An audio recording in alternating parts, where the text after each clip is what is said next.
His creation. What a wonder. Since the time of sun and sun, since the time of moon and stars, since the time of air and sea,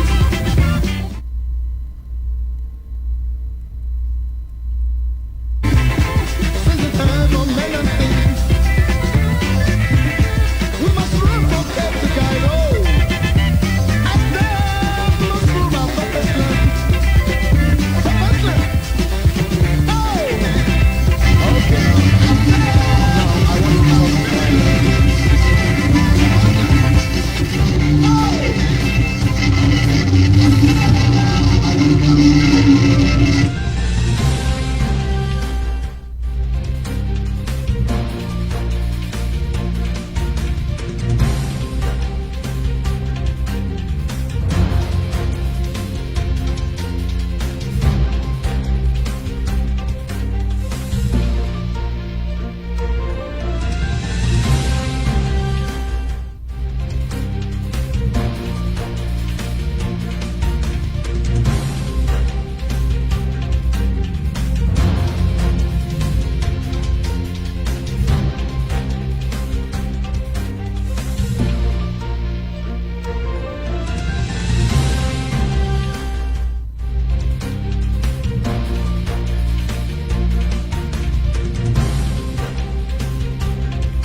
Hello, ladies and gentlemen. Good evening. Welcome to ABS Africa Broadcasting Service, coming to you as usual from the great state of Texas, precisely Houston, Texas.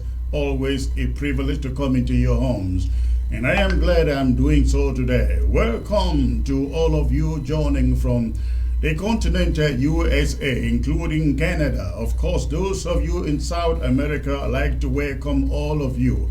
You in Europe, how can I forget about you? The Asians, that is the far and the near, whoever divided them. Welcome to the broadcast, ladies and gentlemen. Fortunately, I see some technical glitches going on. Facebook suddenly shut down, restarted just by itself. I don't know what is going on, but thank you for joining. And those of you already on the platform, I mean the Facebook platform, please go ahead and you hit that share button. Go ahead, you hit the share button and let them know that the anchor man is live. Ladies and gentlemen, hit your share button. Let us quickly populate the platform today.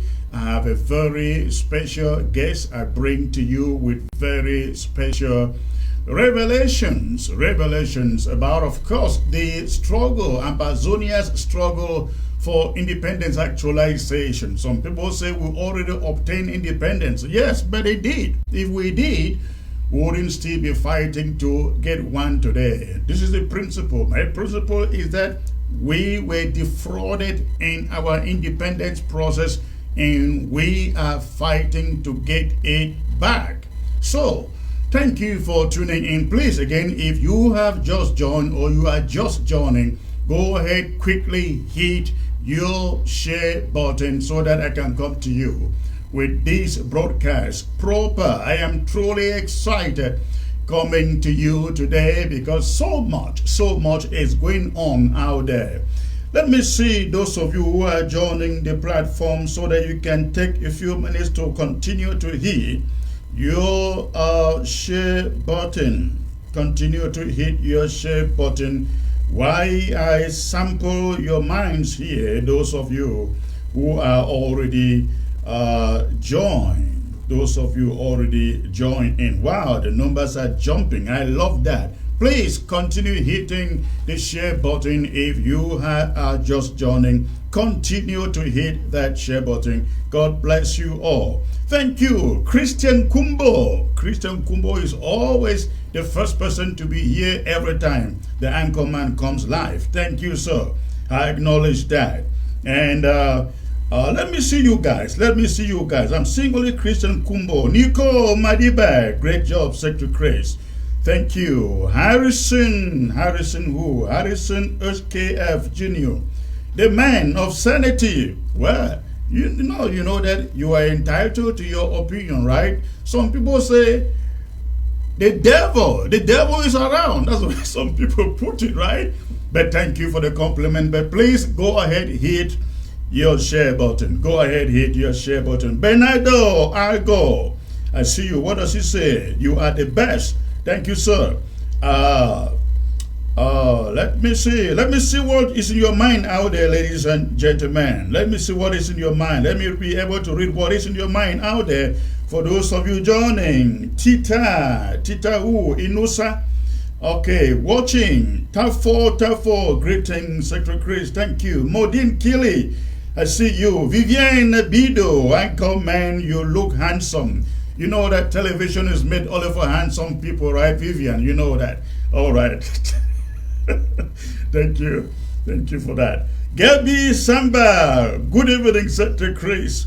Thank you. Jimmy Carter, UK have labeled Biafra a terrorist group. Next is you people. Okay. Well, let's wait until your fulfillment. I don't think you are a good prophet anyways.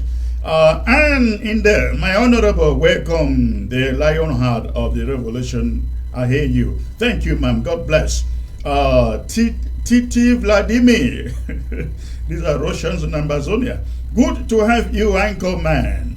Good evening, Ground Zero. Wonderful. Pa Aso, your voice gives Amazonia hope. Thank you, sir. Statesman Judge.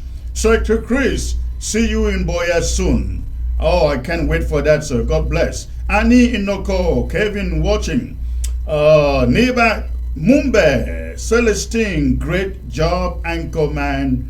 Our great secretary, the Lord guide you. God bless you, sir. Asong Fonken, greetings, Secretary Chris. Boris Ensa, Boris who? Boris Naj, I see you. Kenny Ball, I see you. Awungalem Bertrand, the lion himself. Thank you, sir. Martin Joe, God bless you, Secretary Chris. Please love your comments. Go ahead, continue hitting the share button. I like the way the numbers are jumping. Please hit your share button the moment you join. Hit your share button. This is promising to be very, very exciting today. Go ahead, hit that share button. Prince Rene, awesome Anchorman. Sako Ikome has finally dug his grave by taking the Restoration Council to court. Thank you for your selfless. I missed the other one. Thank you, sir. God bless. Boris Nash, it's been long seeing you with Inkem attire. I don't know what you mean by Inkem attire. Anyways, thank you. All right. Pa Aso, your popularity give John Dinger sleepless nights. Well, I think it is not popularity, comrade, but I appreciate that. But it is the ability to speak from one side of your mouth. You don't speak from both sides of your mouth, because you say one thing today, you say the other one tomorrow. That one takes away integrity and consistency from anyone. Thank you, though. Bone, greetings to you, the Iron Man. Okay, thank you, sir. Checom, struggling with my eyes, ladies and gentlemen. Oh, my glass is broken. Let me see. Okay, Checom Fantoma, I see you live from Linz, Austria. Wonderful. Emmanuel Dango, I see you. Julio Caesar, I see you. Abe Bigo, great job, he says. Engang Emmanuel, Papa Chris, my greetings from Bahrain. Thank you, sir. Malam Musa, this is Alaji, the most celebrated activist out there from Angola. Wonderful. Thank you, sir. TB Elvis, good evening, sir. God bless you. Thank you. Ojonga Kabum, Michelle, Secretary Chris. Voice is a poison to La Republic. Okay. All right, ladies and gentlemen, please, thank you. Thank you for all those comments. I saw only one comment from a black leg there. That means that everybody on this platform is a pro-Ambazonian activist, supporter, advocate.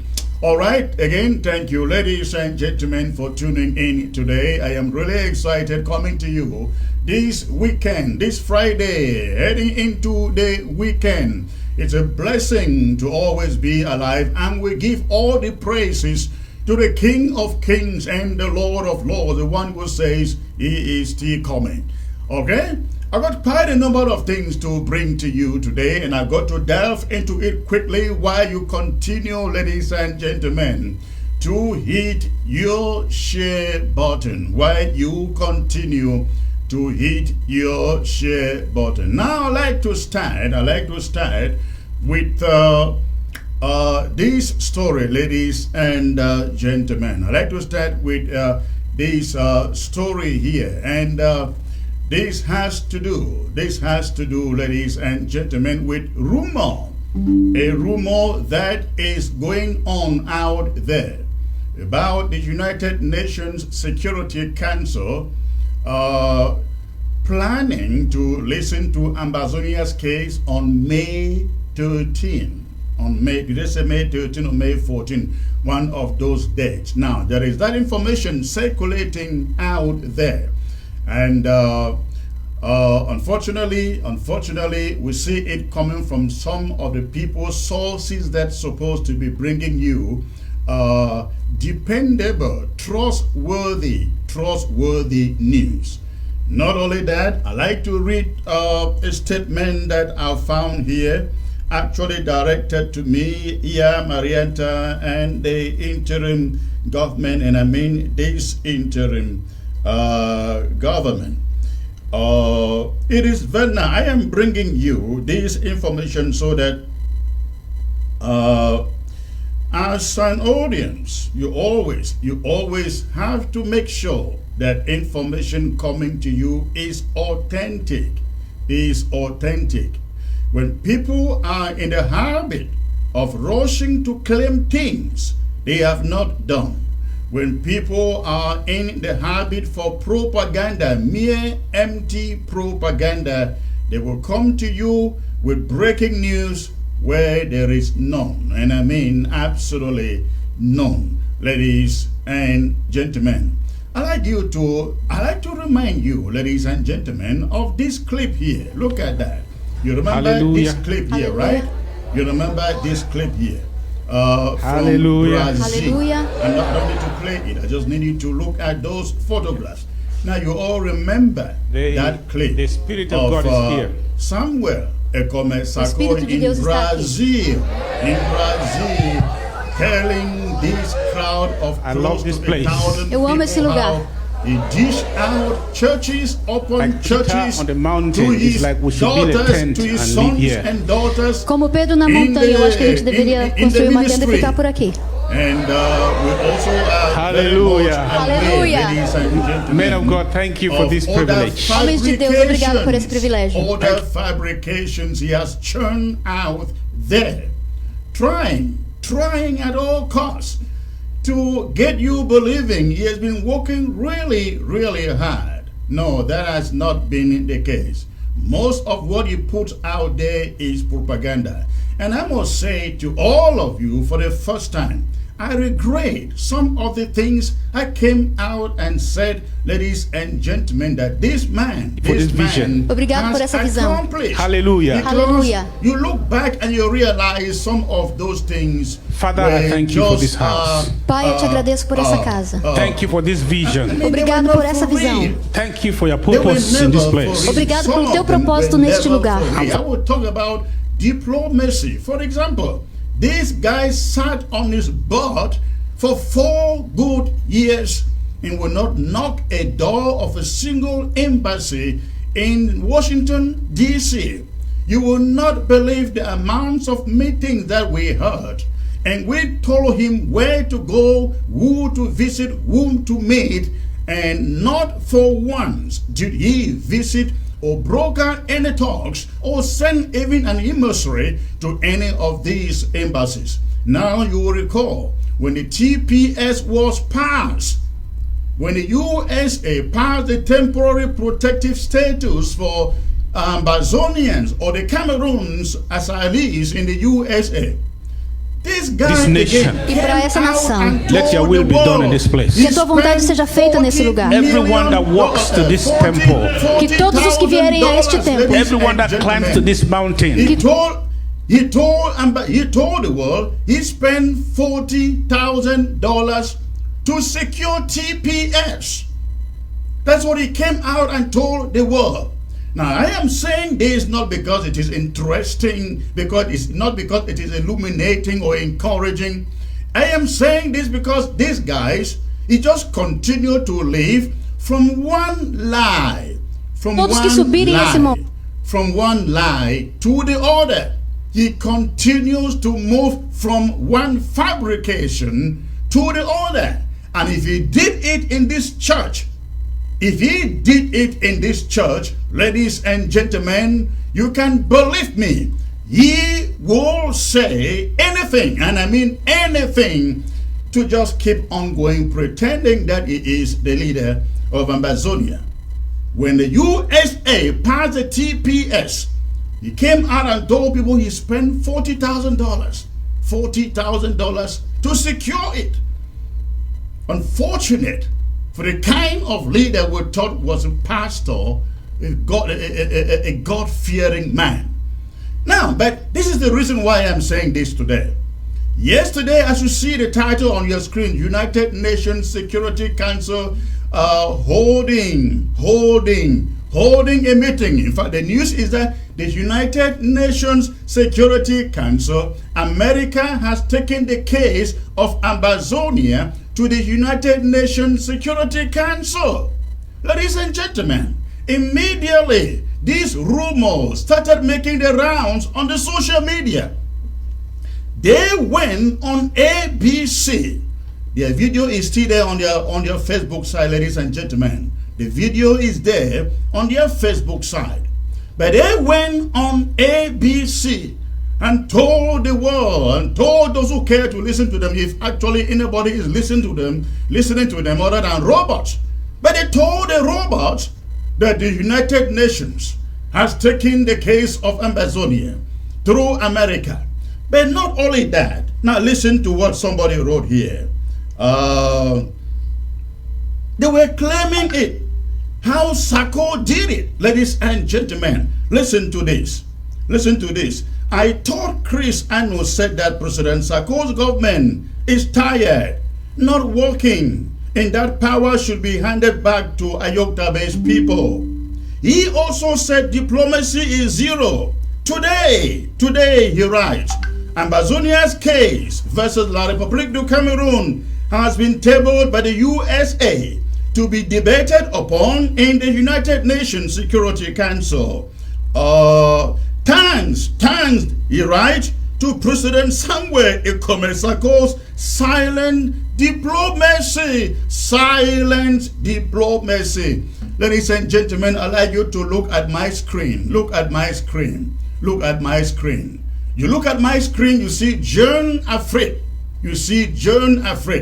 This is the message that is being circulated out there as the United States sponsoring Ambazonia's case to the Security Council, purportedly to be heard on May the 13th. Ladies and gentlemen, Ambazonians, listen to me. This article was written on May 4th, 2019. Again, it was written on May 4th, 2019. That is about 4 years, almost 2000, about 3 years ago. About 3 years ago. Ladies and gentlemen, I hope you got that. But what is interesting is ABC, the guy running to ABC telling that, oh, the United Nations is taking our case. And you see them here, writing here, claiming victory for Sarko's silent diplomacy. Whereas this thing is picked from 2019. And I remember that meeting quite well. 2019, ladies and gentlemen, not May 2022. Are we getting this?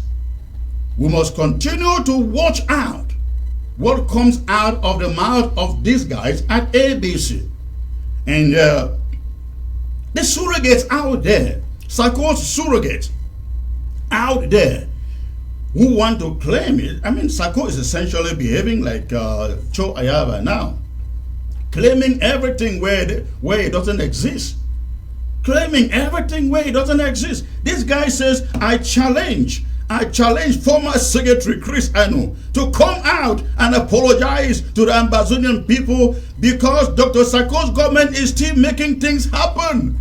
Ladies and gentlemen, can you imagine that? Well, ladies and gentlemen, whoever you surrogate who wrote this, I am actually out telling you, you are wrong. You fabricated this.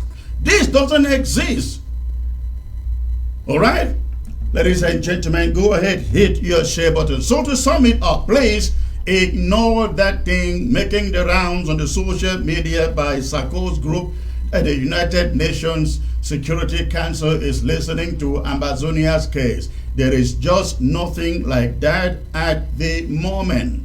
Nothing like that at the moment. I believe that moment will definitely come because the United Nations Security Council has no choice. And I have no doubt who sits there. The French, the British who are making business dealings with the Republic of Cameroon, why they kill our people. They are seated there. But I have no doubt one day America will take it there. America remains the only godfather that we know. They haven't done enough, but they've done something. They will do more. I believe it with all my heart. But for now, don't believe in fabrications coming from somewhere. Sarko, ladies and gentlemen.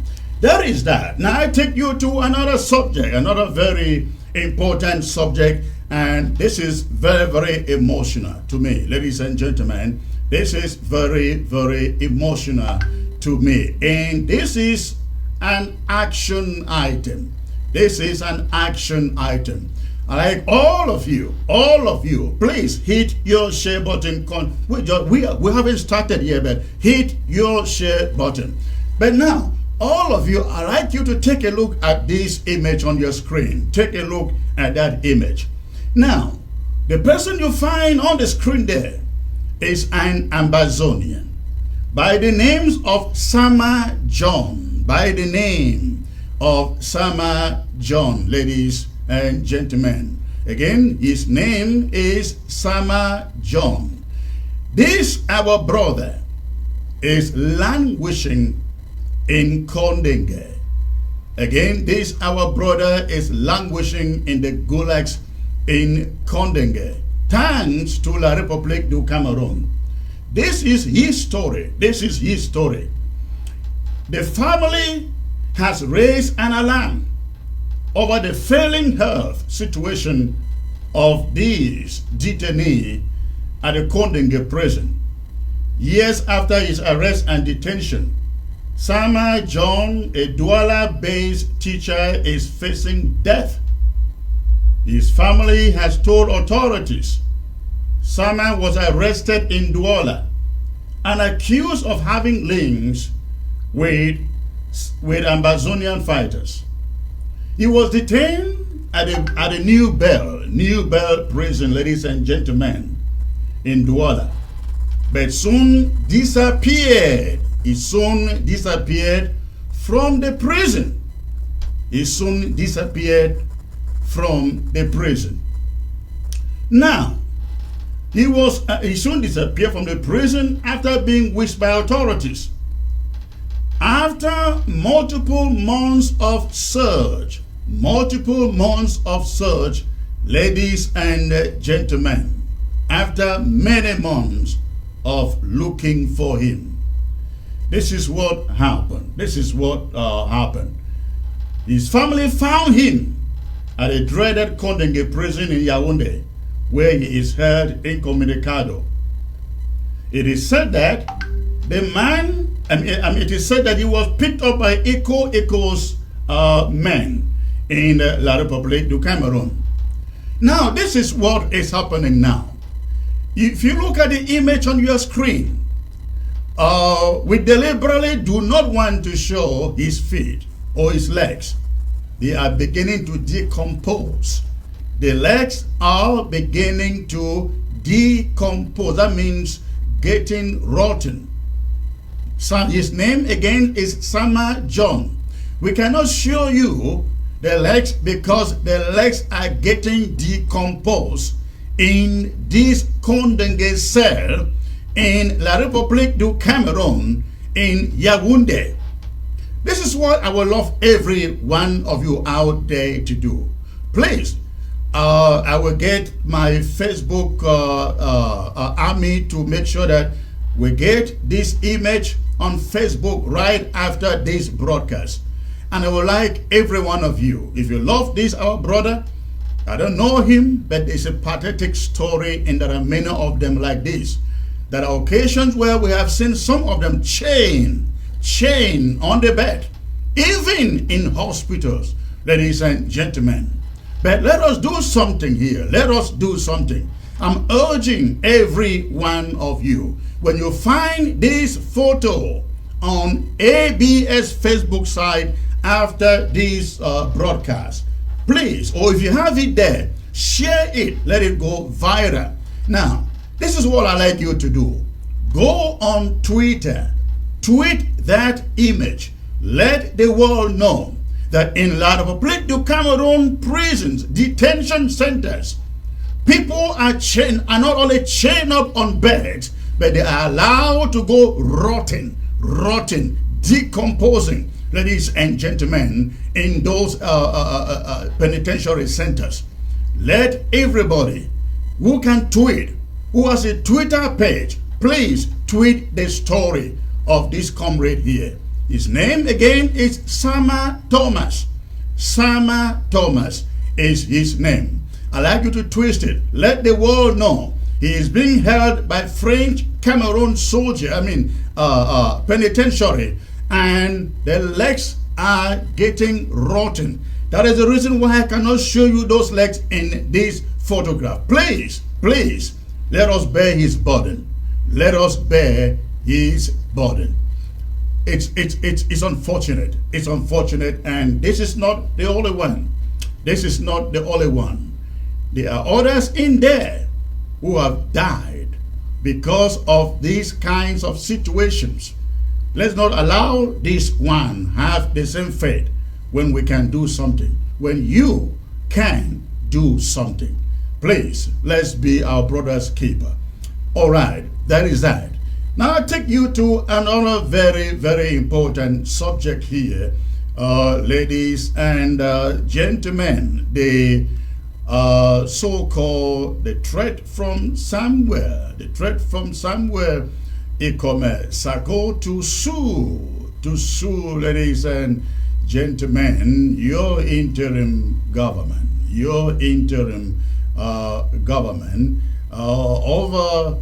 over the treasury.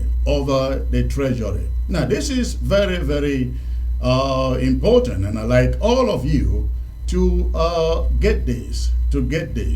Now, you would have been told that I think it was last week that Samuel Ikome Sako got his men to put out letters, not a summons, but letters, legal letters, to some of our comrades, precisely Richard Tango, who is our treasurer-in-chief, Frida Ashu, and Comrade Blaze, I don't remember what the other name is. But Samuel Sako went to the lawyers and got the lawyers to put out threatening letters, giving them 1 week, ladies and gentlemen, to return everything Ambazonia Foundation, including the treasury, to his illegal government.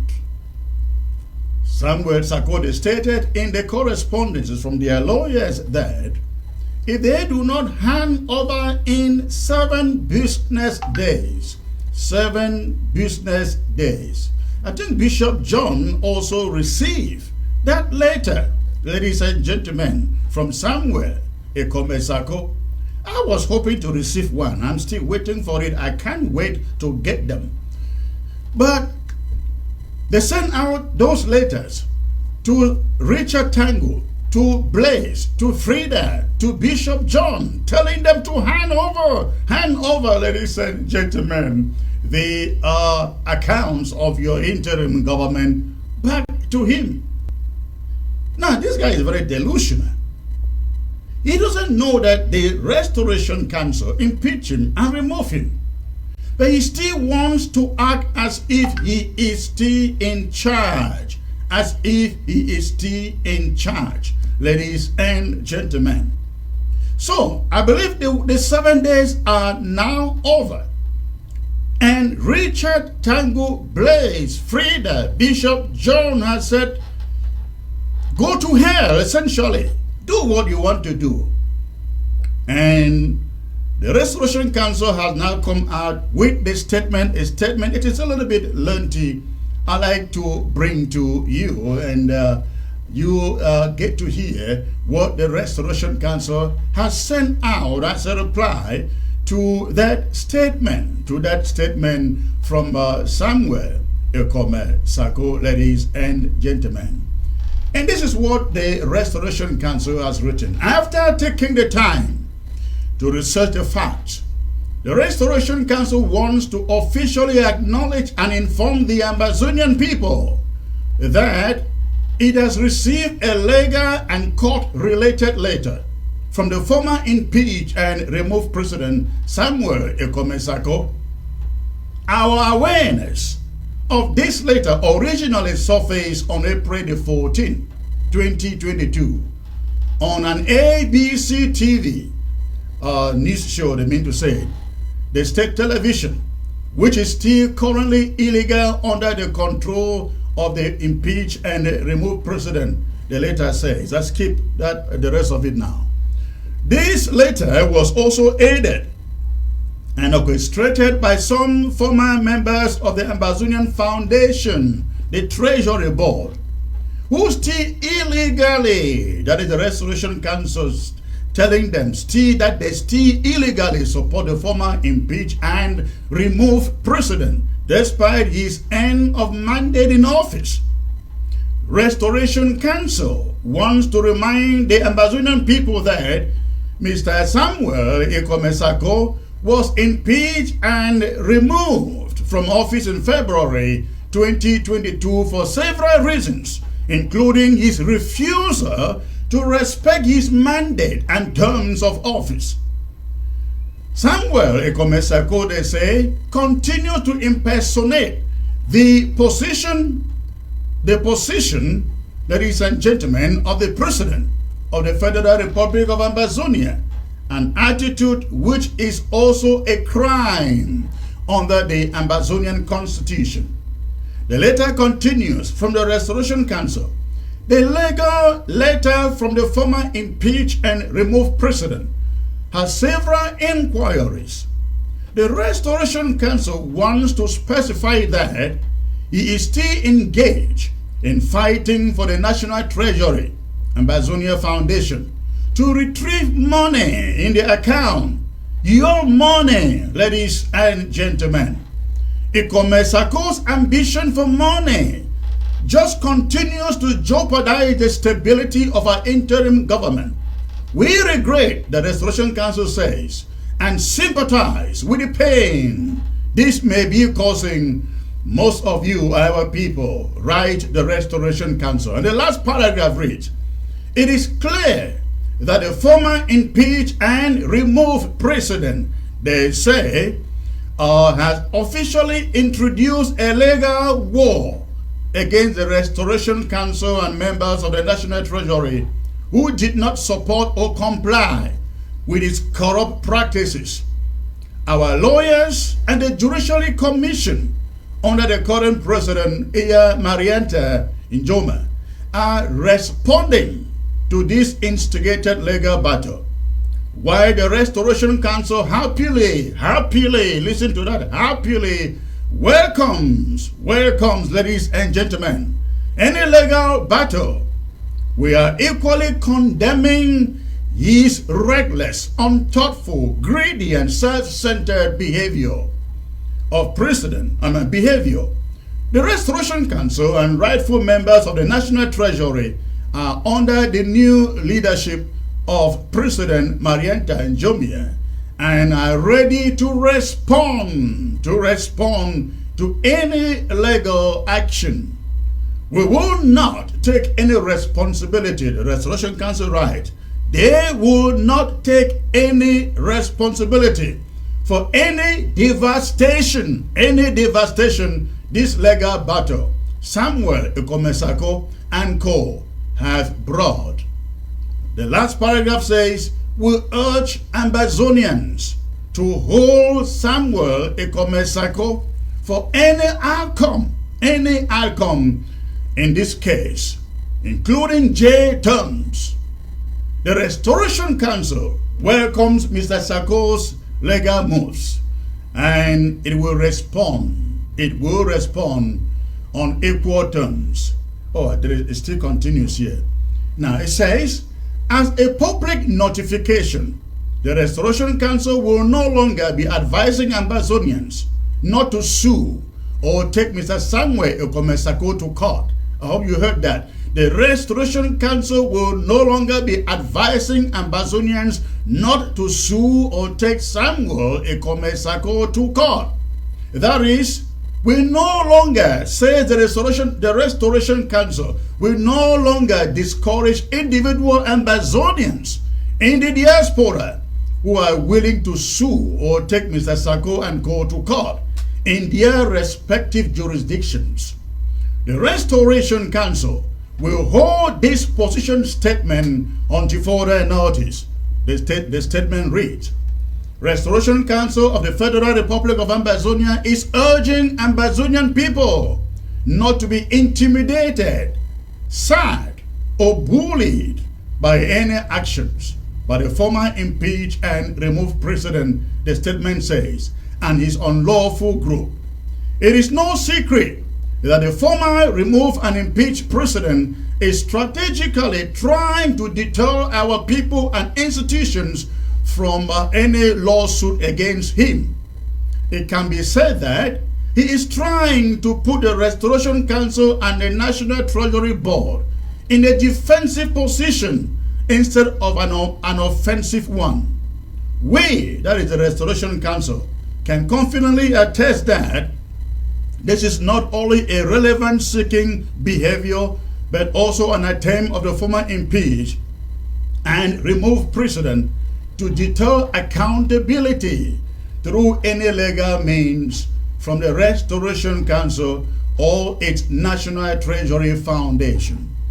And the last paragraph reads, the Restoration Council will relentlessly continue to pursue the properties of the Ambazonian people under the possession of the former impeached and removed president, Samuel Ikomesako. We shall defend the interest of the Ambazonian people from any foreign or domestic dictatorship. says the Restoration Council.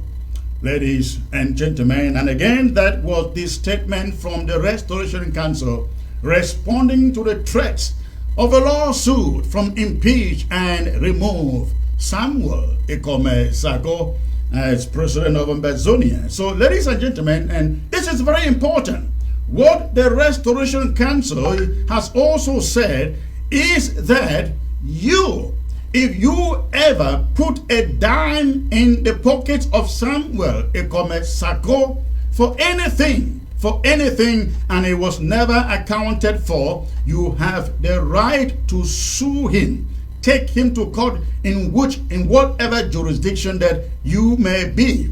If you are in London, if you are in France, if you are in Germany, you are in Belgium, you are in Chicago, you are in New York, you are in Boston, you are in Texas, you are in DC. It says you have the right.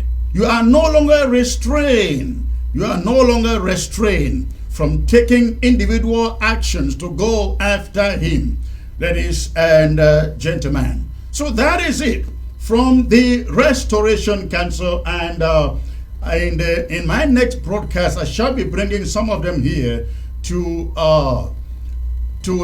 brief us about what action then they are being taken, the precise actions that they are taking, ladies and gentlemen, towards this. Now I take you to a very important announcement before I bring you my guest. The interim government, ladies and gentlemen, the interim government is announcing, a 5 days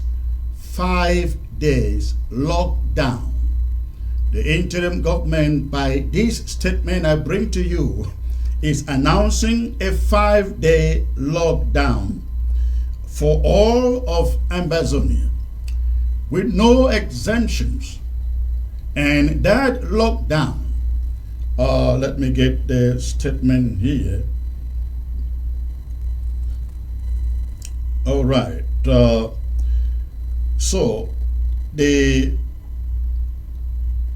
lockdown, ladies and gentlemen, starts from Monday the 16th of May, through to Friday the 20th of May at 6 p.m. Friday the 20th of May at 6 p.m. Now Monday is a regular ghost town day, so not a big deal. So you have the regular ghost town day on Monday, and then Tuesday is the beginning, actually I would say the actual beginning of this lockdown. So Monday, Tuesday, Wednesday, Thursday, and Friday at 6 p.m. Amber time are the days for this lockdown. Fellow Ambazonians, this lockdown is very, very critical. We have called it a no mercy, no pity, no regrets lockdown. No mercy. That means if you think that you can contravene it, you can ignore it and go out for your business or whatever, you're going to be making a really, really big mistake. And this is again now for all of you on Ground Zero, especially to communities like Victoria, Boya, Tiko, Mutengene. If you think in Kambe, one of them, and parts of Womb, if you think that you can go out, boycott it, contravene it, you're going to be making a mistake, the mistake of your life. These dates were picked by Ambazonia Restoration Forces on Ground Zero in consultation with this interim government, the ANSC. Very, very important. So please, and of course, the ARC group, these dates were picked in consultations again with these groups. The fighters on the ground, the ARF, agreed on the dates, consulting with the interim government, the ANSC, and ARC. So these days are written on stone. There is no amount of grumbling that will change it. Because when they say it from ground zero, they know why. For some of us, we think that maybe it is too long. But we think that the guys taking the shots, making the shots on ground zero, they know better than some of us here in the diaspora. And if they think that 5 days are better or 10 days are better, we will better go with them because they are the ones putting their lives out there on the line, ladies and gentlemen. So do not say the interim government or some people are sitting in the diaspora and imposing these lockdowns on the ground. No, not so. The fighters on the ground are making those decisions in consultation, very close consultations with us here. So this is again written on stone. This is very important now so that you can go out. Please begin to make arrangements to stock your home with water, with food items, medications, whatever that you can afford in preparation for that lockdown. Again, it starts Monday, May the 16th through Friday, May the 20th, and ends at 6 p.m. The reason we are ending it at 6 p.m. because we know our Muslim brothers, they need to go for prayers on that Friday. And we hope that they can understand with us, compromise with us, and at least if they have to do anything before 6 p.m., they can hold on to it, go for prayers beginning 6 p.m. on that Friday. Very, very important place. Now, this is what is going to happen. There shall be no form of movements. No form of movements, ladies and gentlemen. No forms of movement. The restoration forces are on full standby. They shall be on full standby, looking for those who violate this lockdown. Now, when I say there shall be no movement, I mean no taxis shall be seen on the roads or the streets. No Al-Qaeda, nothing shall move within those 5 days. But if you choose to move, it's all within your right to do so. But don't question anybody if you are wounded or injured or sent to visit Ekema Patrick. Please take this very, very seriously. I've made it very clear here again and again. Every time we declare a lockdown, it is not because we want to punish you on ground zero. Absolutely not. We already are very much aware of the pain that you go through. But listen, these sacrifices will come again and again and again until we get our independence, until we take back our country. They will be coming once in a while. Let us agree to fight. It's a way of fighting, a means of fighting. Remember this. La République du Cameroon is going around making this propaganda to the international community. Peace has come. Everything has returned. Only a few pockets of resistance is still out there. And then they want to come and stage a fraudulent occasion that enslave us. The reason why we are in war today, the reason why we've lost over 30,000 of our people, the reason why we have over 200,000 of us in refugee camps, the reason why we have close to 1 million as refugees in La République du Cameroon, the reason why over 400 settlements have been burnt down by La République du Cameroon. They want to come back and stage a 20th May celebration in our territory, and we will really be their slaves to think that we can go out and march past and carry out traditional dances and have La République du Cameroon nodding their heads. Look at our slaves. Their march past, they are great. They can march great. Their uniforms are wonderful. Their dances are great. And then they sit there in their tribunes talking to you in French, communicating to you in French. Ladies and gentlemen, somebody will die. Somebody will die on 20th May. Take this seriously. I say somebody will die. Because after 60 years, ladies and gentlemen, we cannot go stand there under the sun like Mecca at the community center, marching to the applause of La République du Cameroon colonial officials sitting in that tribunal. When Albert Mokong was alive, Albert Mokong always said, let us declare a national day of mourning, a national day of mourning for 20th May. 20th May should be a national day of mourning indeed. It was a day they took our birthright, ladies and gentlemen. It was a day they stole our sovereignty, our independence. It was a day we became their slaves. It was a day the marginalization started, the integration policy that made us their slaves. That is when it started, and anybody out there thinking that we're going to be celebrating 20th May for any reason, you are an enabler. You are a blackleg. We are looking out for you. So ladies and gentlemen, 20th May is an all-go day. May the 16th through May the 20th, no movement, no Okadas, no taxis, nothing. And I mean nothing. The only thing that is permitted to exist or to function on 20th May, ladies and gentlemen, or on those days, you have the hospitals, the clinics, the doctors and the nurses can go to work. How you get there, you have to figure it out. Okay, you got to figure that out. So that is very, very important. Very, very important that you take note. No weddings, no funerals, no parties, nothing will be allowed to take place anywhere. And again, for your information, the restoration forces are very much in charge of this. We're gonna be talking about this more and more in the days ahead. But that is the announcement. That is the announcement, and we hope that you all take note of it. I hope that my guests can rejoin the set. Please rejoin the set, because I want to get to you shortly. I want to get to you shortly in a few moments.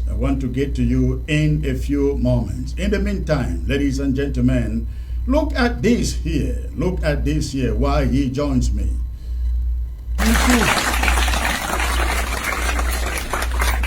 Give me the opportunity to be proud of you. This message, when I take it to the head of state. I don't know, that maybe that day he will sleep and forget himself. You'll be very, very happy. And I'm encouraging all of you to stand like one person, and we'll try and the best we can, so that this thing, at least those who are here now, they cross back to Cameroon latest November.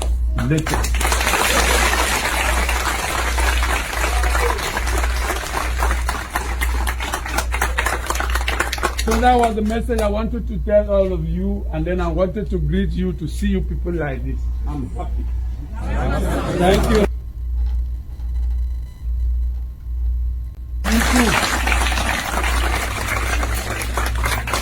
Give me the opportunity to be proud of you.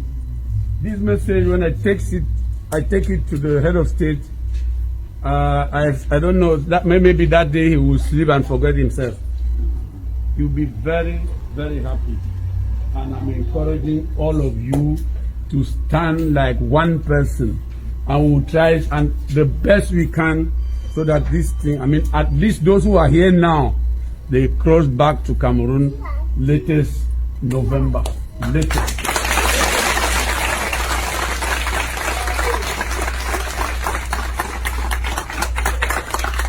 So that was the message I wanted to tell all of you, and then I wanted to greet you, to see you people like this. I'm happy.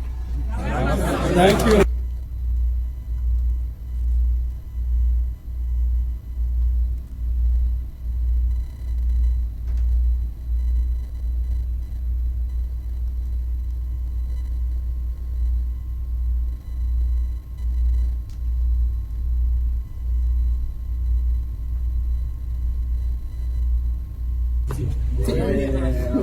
You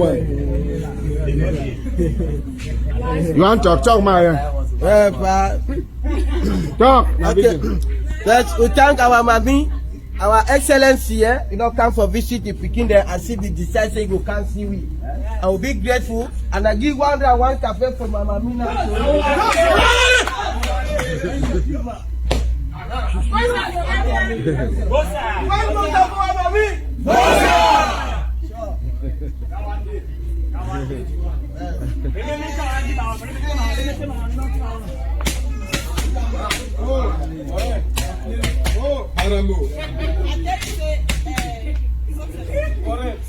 Yes, mom. Schools that start, I tell you, schools that just started last Monday. Yes, mom. May they put this school. Amen. May they go, at least go play with their friend then they come back. Yes. Okay, mom, no problem. All right. No problem. Hey, young man, how are you?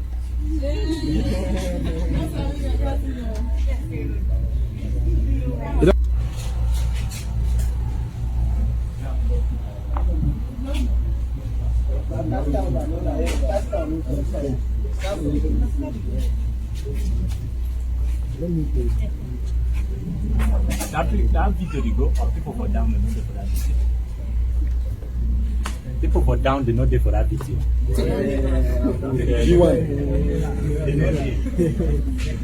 want to talk, Maria? Talk. Okay.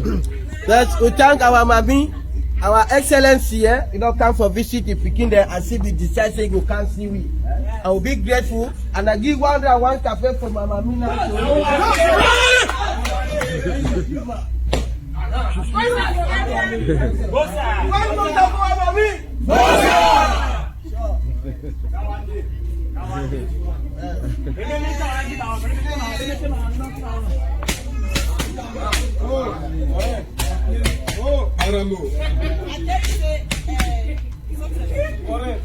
Yes, mom. Schools that start, I tell you, schools that just started last Monday. Yes, mom. May they put this school.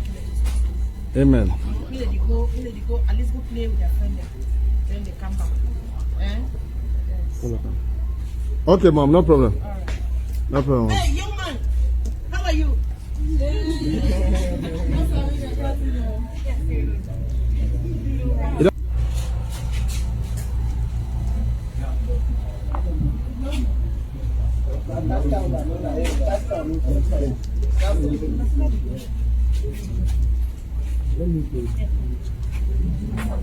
That video they go up, people for down, they know they for that video.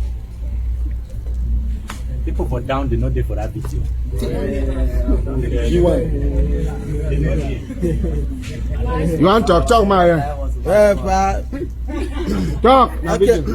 Let's we thank our mommy, our excellency here. You know, come for visit the Peking there and see we decide say you can't see we. I will be grateful, and I give 101 cafe for my mamina.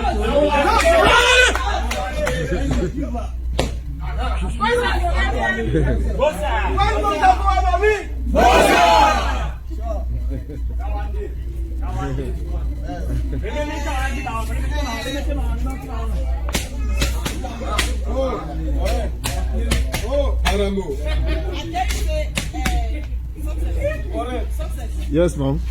Schools that start, I tell you, schools that just started last Monday. Yes, mom. May they put this school. Amen. May they go, at least go play with their friend then they come back. Yes. Okay, mom, no problem. All right. No problem. Hey, young man, how are you?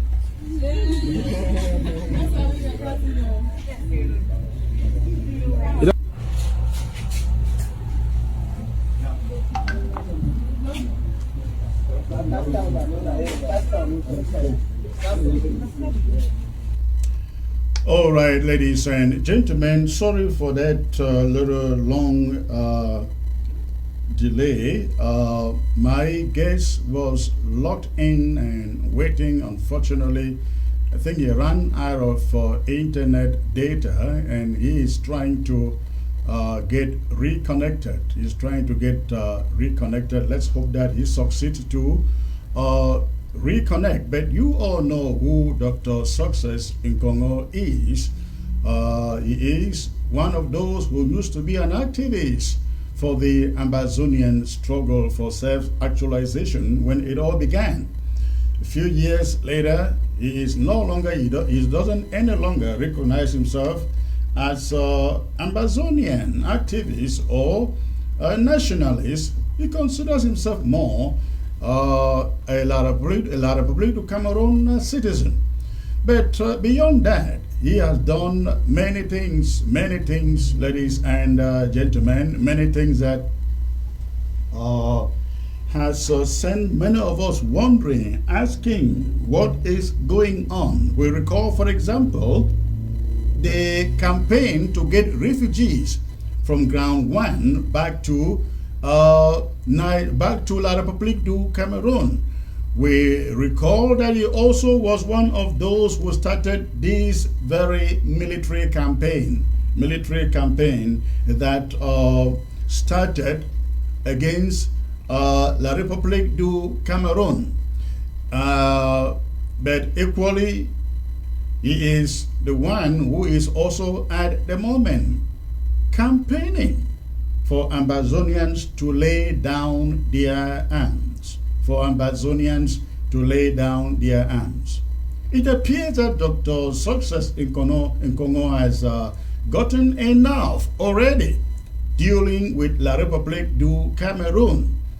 We all sat in our homes and saw the images of our refugees beaming over the television set in Yaoundé when a handful of them were made to return home and some of our fighters made to lay down their hands. We all recall Kawa Yannick, who became an ambassador, going there to the so-called Grand National Dialogue to address citizens of Cameroon and to equally appeal to other Ambazonian restoration fighters to lay down their arms. Now, all of this, of course, we cannot also forget the case of General Nambere, who also, under the same campaign, laid down his arms joined the bandwagon for Yaoundé. But the person at the center of this, was no one else but Dr. Success in Congo, ladies and gentlemen. He got these guys returning to La République du Cameroon, but he chose to return to Nigeria. And after living in Nigeria now for quite a number of years, he seems to be making a turnaround in the decisions that he made, getting our refugees and our fighters to lay down their arms and return to Yaoundé. Mr. Dr. Success in Congo is very, very disgruntled today over the treatment, I suppose, he has received for what he will consider a good gesture, a patriotic gesture he rendered to La République du Cameroon.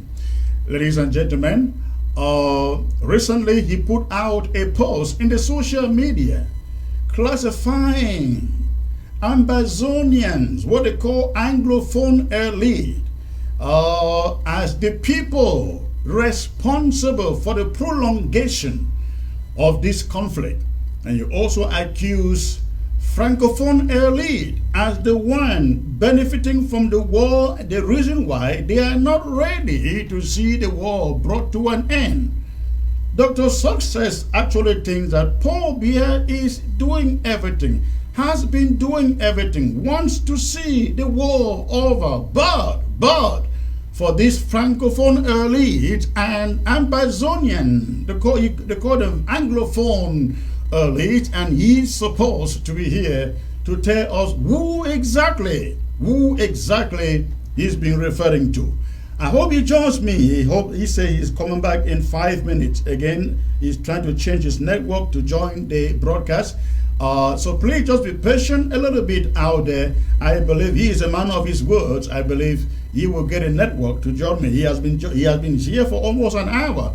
Unfortunately, he ran out of network. I didn't realize that. So let's hope that he joins me and bring us the revelation as to who he thinks among the elite are stopping Paul Biya, ladies and gentlemen, from ending this war. So Paul Biya is a good man, according to Dr. Success. The bad people are the elite, the Anglophone elite, the Ingolese, the Paul Tassons, the Paul Tanganji, the Sinito Mundis. You can name the rest, the John Frundis. They are the problem, according to Dr. Success in Congo, ladies and gentlemen. So I really hope he joins me quickly so that we can continue we can start the interview with him. It is going to be quite revealing. Again, I'm looking at my screen, Dr. Success. If you can hear me, please join the broadcast. Immediately you get your network turned back on, please. Thank you. Wonderful. He is here, ladies and gentlemen. Thank you very much, Dr. Success. It's a great pleasure to have you join. My apologies for taking so long in the prologue of this show and not getting back to you earlier. I wasn't sensitive to your network issues. But Dr. Success, again, good evening, sir. Good evening, my brother. Good evening, my colleague in ministry. Good evening, my brother. Thank you. It's been a very long time that we had a conversation. Since I think the last time we met was in Abuja during the 4th conclave. I think that was the last time that we met. Yes, that was in conclave 4. We met in Abuja in Vines Hotel, at Nera Hotel. Then we traveled together to Zaria. We're all together in Zaria. We came back together. You came to my house. I went to your hotel and so on. Then you left back to the US. Correct. Now, lots of things have transpired since then. And you have become really controversial from the man you were then. You changed from being an independentist, an Amazonian, to being a La Republican. Please, can you give us a little chip into what went wrong?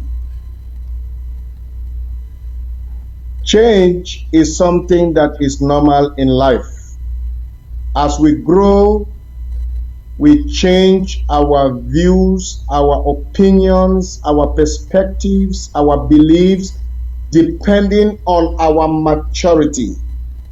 It is important for you to know that it's better to be controversial than to be inconsequential.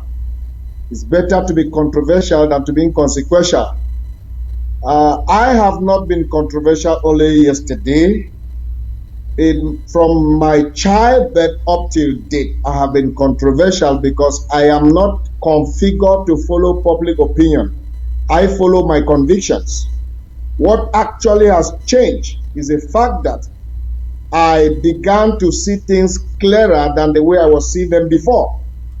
I embraced the concept of Amazonia at the initial stage of my beginning to believe in what was happening in Cameroon. But later on, I sat down and made my analysis, and I came out with the conclusion that I can no longer belong in what we call Amazonia.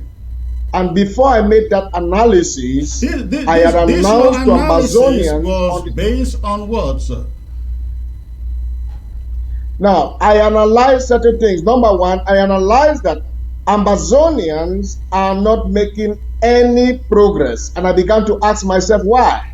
I saw, number one, because there is no unity among Amazonians. And Bible says, a house that is divided among itself shall never stand. Of God simply says, it means that any group of people who are not united, they will never succeed in whatever brought them together.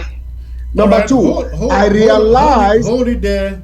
We're going to come back to that a little bit later in the broadcast. But I'd like to show you some images that you forwarded to me, and you've had them out there in the social media. Take a look at this. Thank you. Okay. Give me the opportunity to be proud of you. This message, when I take it to the head of state, I don't know, that maybe that day he will sleep and forget himself. You'll be very, very happy. And I'm encouraging all of you to stand like one person, and we'll try and the best. All right. Now, Doctor, I understand that this event took place recently over there on ground one, and these were a lot of political Cameroon officials visiting our refugees, trying to persuade them to return try to return home. And I hear them actually promising November, that by November they should be home. Can you enlighten us a little bit? I think you were there, right? They are not refugees. They are all Amber fighters, their wives and their children. They are not refugees. Okay. This happened in September 2021. September 2021, we had gathered. Yes. Okay. We had gathered 261 Amber fighters who have demonstrated the desire to surrender and embrace the amnesty given to them by Cameroon. So President Paul Biya sent a delegation to come and give the Amber fighters hope that by November 2021, they will be repatriated to Cameroon in order to enjoy the amnesty that he gave to them. That is what is happening in that image. Did I make myself clear? So this was since October 2021. But they were promised they will be there by November. Are they all there? They are not there, just like you promised tsunami in 2018, and up till now we have not had one. They are not there. That those promises were given by man, it was not given by God. Okay. Now you have indicated in my conversation with you previous to this interview that this delegation came to Ground One, led by the girlfriend of PM Dion Ngute, and you were very upset with what you saw. The amount of money she spent on herself, and to you and the fighters, you say, they had virtually nothing. Can you give us a little, can you enlighten us a little bit on that, please? No, you just ask me any specific question you want to ask, I will answer. Everything I had to say about that, I had said it. So if you want to ask me specific question, just go straight to the question and I will give you straight answer. All right. In your write-up, you mentioned two classes of people, two classes of elite. You call some Anglo, what is the name? Anglophone or Francophone or Franco-Anglophone or something like that. Anglozonians and Yaoundezonians. Anglozonians and Yaoundezonians, right. And what did you mean by that? Anglozonians are a Anglophone elites in Cameroon who were instrumented by a group of Francophone elites in Cameroon who are the decision makers in order to create Ambazonia so they can draw financial, political, and many kind of benefit through what they call Ambazonia. Even you found yourself in Ambazonia and they are benefiting from you, just as you two are drawing benefiting from the boys in ground zero, as you can call it. And these classes of people called Yaoundezonians and Anglozonians, they are very, very dangerous set of people because they do not want peace to come back to Cameroon. And I will fight these same people until the day they will let Cameroon have peace. This group of people, they are war entrepreneurs. They are taking advantage of the crisis to make money. They pretend during the day that they want peace, and in the night they escalate the crisis for their own benefit. And those are the category of people I will fight till the day I leave this world. Why are you fighting them? Because you negotiated Ambazonians into their hands. I did not negotiate Ambazonia into their hands. I saw the necessity to accept amnesty. And because Cameroon is my country, and that these boys are all Cameroonians, both the refugees and the fighters, and they are suffering in the bush, they are suffering in foreign countries, than for them to die in foreign countries, I preached to them amnesty, and they accepted the preaching, and I took them to their country, and they are happy that I took them to their country, because it's better to die in their country than to die in a foreign land. Well, now you did this negotiation, took them to their country according to you, but then you didn't stay in that country. You returned to Nigeria. Why? We thank our Mami, our Excellency. Okay. Sorry. They are playing the video while you're asking the question. So can they stop that video so I can answer your question? Yes, you took them, you negotiated for them, and they got a bus load of them to Yaoundé, and they made a big deal of it all their television. They were lined up and paraded as, oh, Ambazonians finally coming home, and you were there. But you returned to Nigeria. You are still in Nigeria. Why are you not back in your country? First of all, before I went to Cameroon with this group of persons, I have had a lot of investment in Nigeria.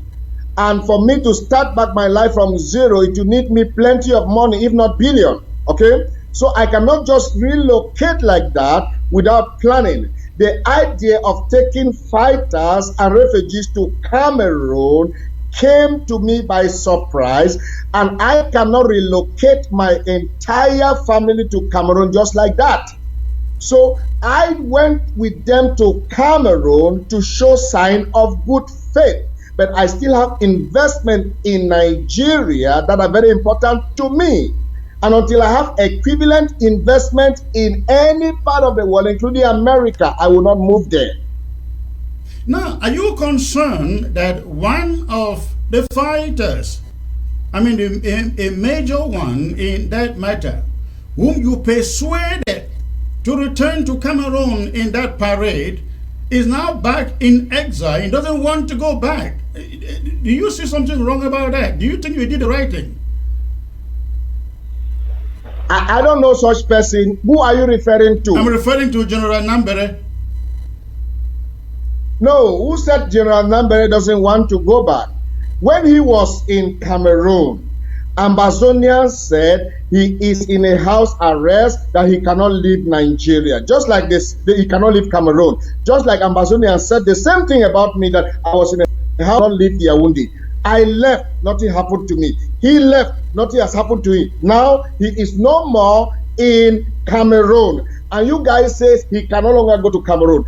In no distant time from now, I will prove to you, I will show you guys his video inside Yaoundé to show that he can go back to his country. That is his country. Cameroon is our country. Even you can come back to Cameroon. If you decide to come back to Cameroon today as your country, I guess he is in Nigeria for a mission now, or what?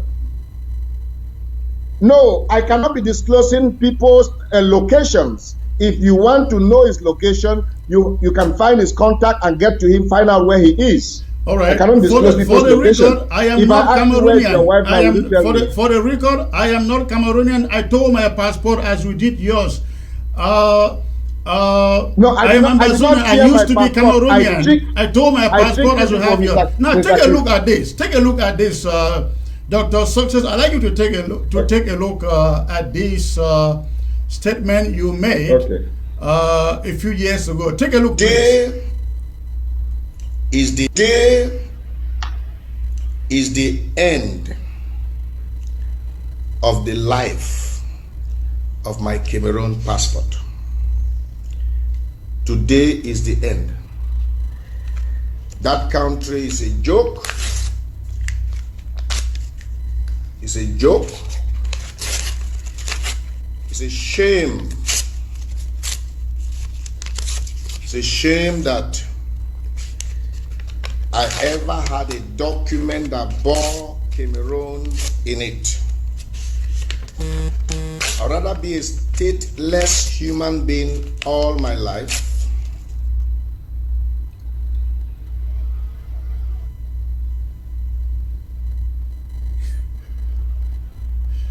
now. Doctor, you can see that is you there. I hope you do remember that. That is you there. I do remember. That is you there. Let me put a question. That is you there tearing your Cameroon passport. Was it an expired one or a real passport? I think I had answered that question in No, I didn't answer the question yet. You tore your Cameroon passport and took up Ambazonian citizenship by tearing that passport. What changed? Now, first of all, I did not tear any Cameroonian passport. I am going to show to you all the Cameroon passport I like. You are going to see them right away. Right now. So what is it? So what is it that you were doing here? What were you doing that here? Was the end. I was practicing the trick that I learned from Ambazonia and to trick those who taught me the trick. Did you understand now? Today is the end. So when you did that, so when you did that and said you were tearing your Cameroonian passport, what did you expect others to do?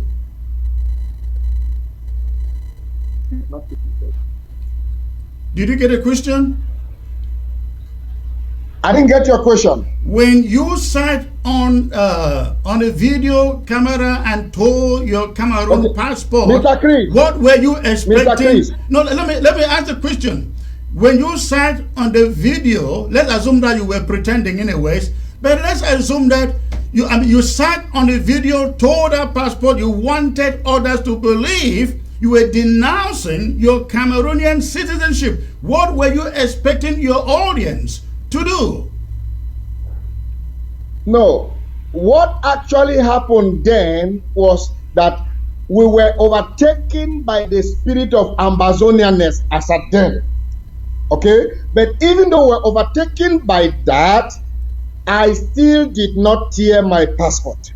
This is, you can check this date. This is my passport. So, check the date. I believe that you didn't tear your passport. You didn't tear your passport, but you carried on. These are all my Cameroonian passports. I see all of that. I see all of that. But you carried on in my life, and exercised. And these are the 3 Cameroon passports. They are all here. I see all of that. But this is the point. You carried out a destruction exercise on video. What were you trying? What message were you passing across? The message I was passing across as at then was that I did not want to belong in Cameroon again. But later on, I came back to my senses. I am born a Cameroonian.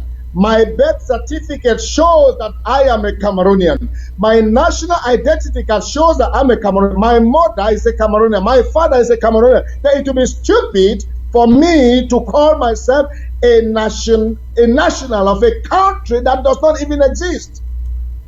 All right, we're coming. I'd like you to also just take a little sit there and listen to this other video. Look at this.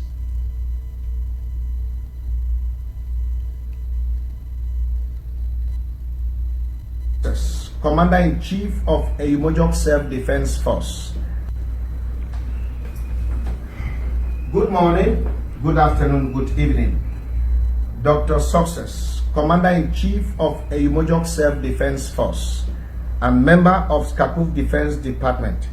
We are glad that we have successfully elected our interim president and our interim vice president.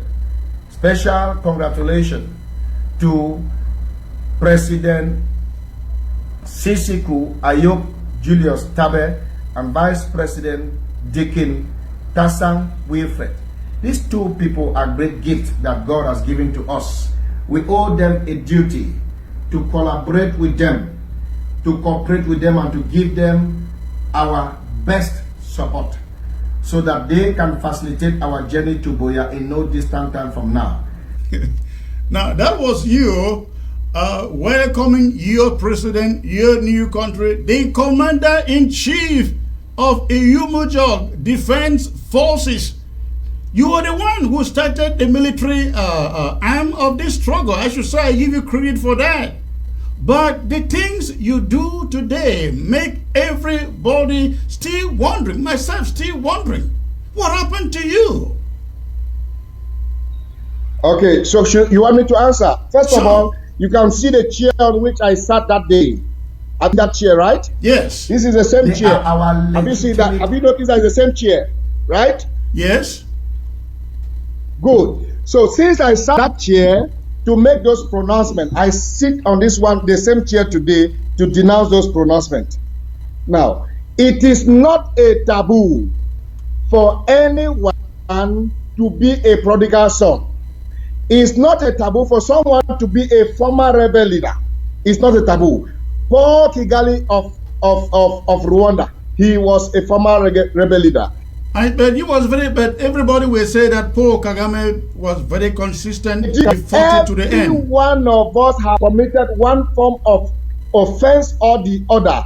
But the problem, the question here is about that of being consistent. Consistency. You quote Paul Kagame. Paul Kagame remained a rebel leader until he took back. He became the leader of his country.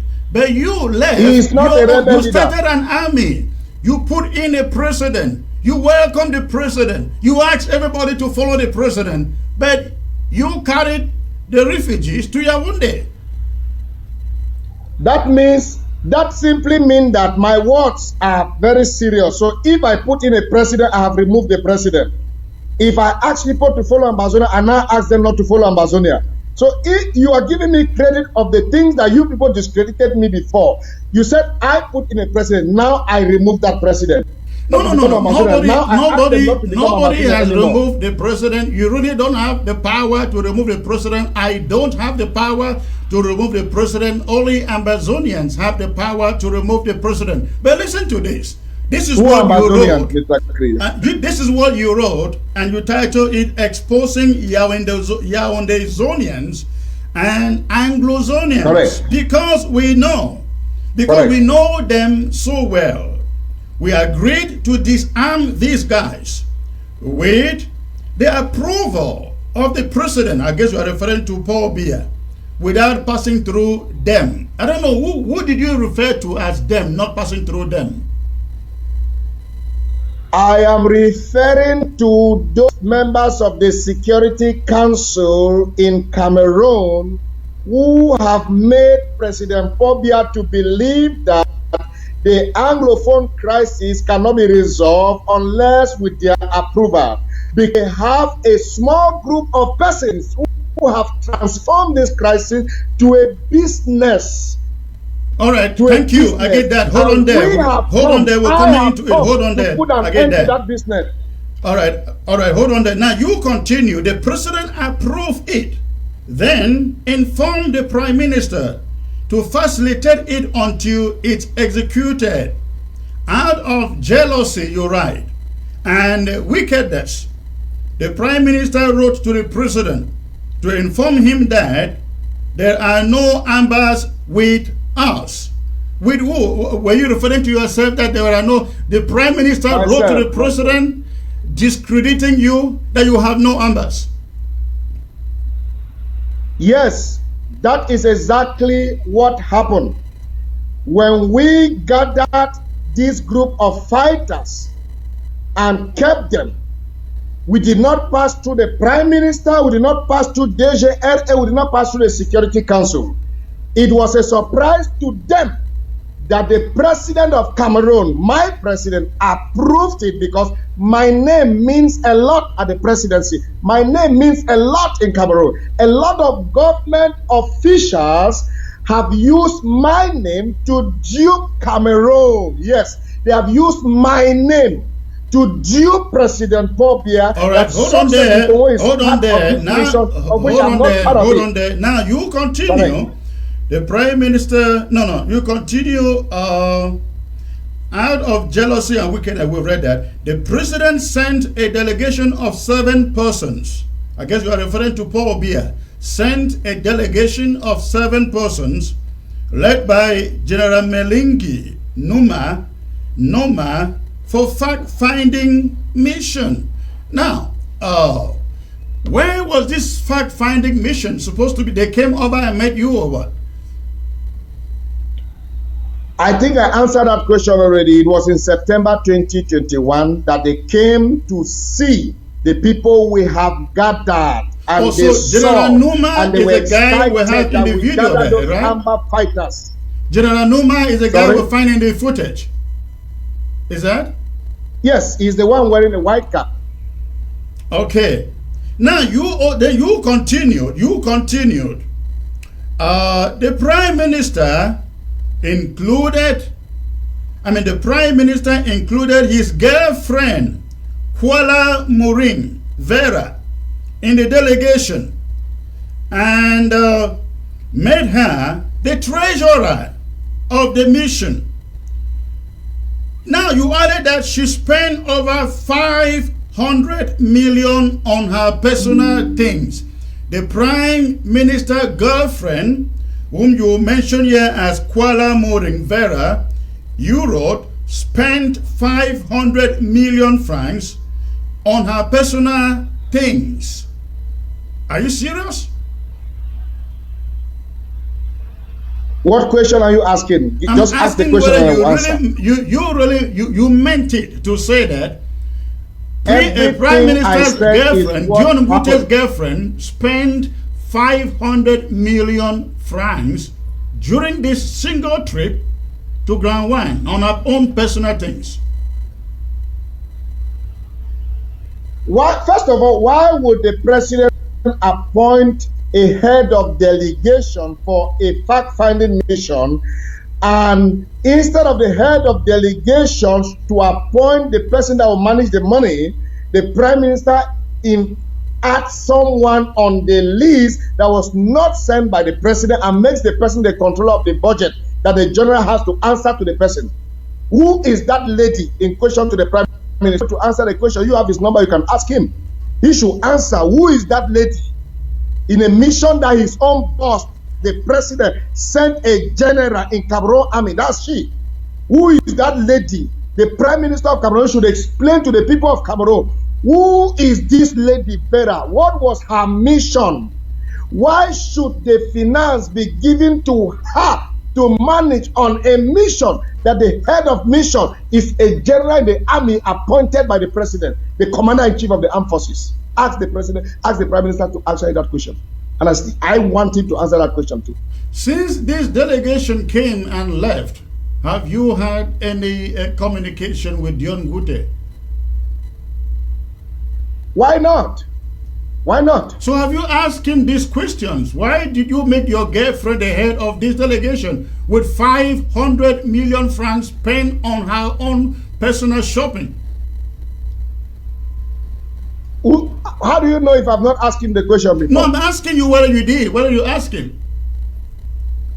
Why not? I've asked several questions. What was his response? I've asked several questions. What did he say? There have not been any response. It's not everything those people respond. Sometimes you write them 15 questions, they will answer one. All right, this is what you write. They came, saw over 261 ambers, interacted with them. They ate with them for 4 days. When they returned with a report contrary to what the prime minister told the president, the man became confused and didn't know what to tell the president. They blocked the general from seeing the president, so he cannot report to the president the outcome of the fact-finding mission. Dr. Success, if you were this important as you consider yourself to be before the president, if you were this important, how was the president not talking directly to you? Or did I lost you? It seems I lost Dr. Success there. I hope he is able to reconnect. We had barely started, ladies and gentlemen. We really had barely started. I call this laying the foundation for the interview, and apparently he probably have some connection or network issues. I hope he's able to join the broadcast back. Now, here I see some people writing out there, but Secretary Chris, why do you bring this kind of people here? Blah, blah, blah, blah. No, sometimes you bring these people to know what is in their mind before doing the things that they do. They say information is power, and we need that information to confront the enemy. We need that information to confront our enemy. I hope that he is able to join me. If he joins, we're going to continue. If not, I am going to open the phones right now. If he joins, I will continue the interview, but if he doesn't join, I will just take some phone calls, ladies and gentlemen, and we will call it a day there. You got the phone number there on your screen. Go ahead, call, ask any question that you can. Ask any question that you can, and I'll be glad to.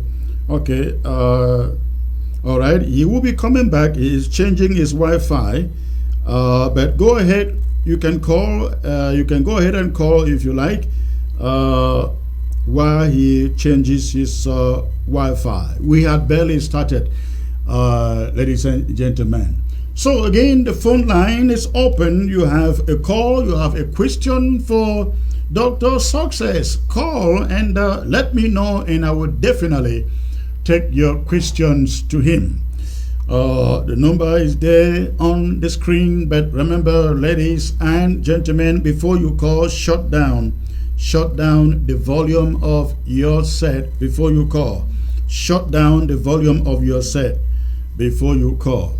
All right, let me get to this caller from Ground Zero. Hello. Good evening, Secretary Chris. Good evening, sir. You are calling from Abakwa, correct? That's right, from Abakwa. Okay, quickly, sir. 1 minute. What is in your mind? Yeah, this is my conception of the Amazonian independence war. You see, we have three groups of people in this revolution of ours. We have typical Amazonians who are bent on reaching Boya and who will not be stopped by anything from reaching Boya. Then we have the enemies, the Francophones, and then we have Anglophones who are worse than the Francophone because they are the ones helping the Francophones to continue to resist our onslaught to remove them out of Amazonia. So when you bring, the last time you brought a drunkard, they call what indigenous people of Amazonia to come and mess up the platform. Well, so when you continue to bring, you have a point anywhere to bring them so that they give the area views. But let me tell them that Amazonia has come to stay. And they have been deceived. All of them opposing Amazonia one way or the other have been deceived by the devil, yes, to stand where they are standing, because it will be terrible for them. In a few years we'll be in Boya. Yeah, this is prophetic. In a few years we'll be in Boya, and they will regret to the end of their days. Yes. So anybody standing against Amazonia, it cannot lose more than 30,000 people, hundreds of villages, and then they are still here, bent on the son of Amazonia, refusing to dialogue, and some morons will come and be talking against Amazonia. It's a laugh. I pity them. All right, awesome. Thank you. You make a good point, and again, I like everybody to know. Listen, we are not scared of another argument or the opposite argument. We are not scared of it. What we can do is educate them, get them to understand why we continue to fight. We will fight until we get to our destination. So it is very important. Let me get this other caller here. This is Ground Zero. Hello. Oh, I think the call is dropped. So, ladies and gentlemen, yes, we will continue to educate them. We will continue to educate them. We are not scared of what they do, of what they will come here and say. And I believe all of you out there know what you are looking for. It is not what Dr. Success in Congo or anybody else comes here and say that will change your mind on what we are all fighting for. All right, let me get to the phones. Hello. Hello. Yeah, Reverend, thanks, Chris. Good evening. Good evening, sir. Calling from where? I'm calling from Ground Zero. Okay, and what is your contribution, sir? Yes, I'm calling from Ground Zero. Yes. Yes, what is your contribution? I would like you to, I would like you to ask the man calling himself Success. I can see that he is a failure. Yeah, but I would like you to ask him this question. Okay. If after he has taken the stand to fight for the liberation of a country which he knows the facts and everything surrounding it to be true, and then of a sudden drop and then canvassing for fighters to draw down their gun. I want him to tell us what happened in 1961, what happened in 1972, what happened in 1984. Is all right. he in support of all those things? Thank you. Thank you. I get it. Thank you. Thank you, sir. I get the question. Yes. Thank you. I hope he is able to join back. Okay, let's see who is next here. This is Ground Zero. I love this. Hello. Oh my, I dropped that caller. I'm so sorry. I hit the wrong button. Okay, let me see who is this. Hello. Secretary Chris. Hello, sir. Yeah, Secretary Chris, how you doing, man? I am doing excellent. And where are you calling from, sir? So I'm calling from Canada, man. From Canada. Okay. What is in your mind, sir? Yeah, Secretary Chris, I just want to appreciate you for what you're doing, man. I mean, bringing those guys, I mean, sometimes we really need them, man. We really need them because what they've done to this struggle. Not their message, right? Yeah, no, we already know what we want, Secretary Chris. Thank you. Yeah, thank you. Nobody, they're not gonna come in. We just want to hear. We just want to get more information from them. That's what we want right now. Correct. I mean, we already know the struggle right now is not like how we started in 2017, man. It has changed, man. Yeah, I mean, just bring more. We need more of them. We need more of them to come on the show, man. You're doing a great job, man. I mean, if there is anything we can do to help, I mean, we can come in. You know, you make a very vital point there because most of our people on the ground, on Ground Zero, they watch this guy coming on CRTV spinning their propaganda, Equinox Television spinning their propaganda, Prime Media spinning their propaganda, and our people get confused.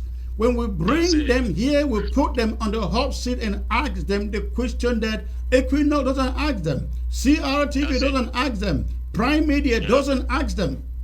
That's it. You know, there was a moment I called, there was a moment I called Equinox, and I said to them, if you bring on Santos and what is that other guy with beards? If you bring on all these federalists, if you are bringing on all these federalists, why not invite us here, the interim government, to come and give the other side? Of course, they will not invite us. They will not invite us. So we bring them here and get them to use their own mouth to stupefy themselves. All right. Secretary Chris, you have to understand it's a well-calculated move, Secretary Chris. And you know, La Republic is doing everything to bring down the struggle right now. So it's a well-calculated move.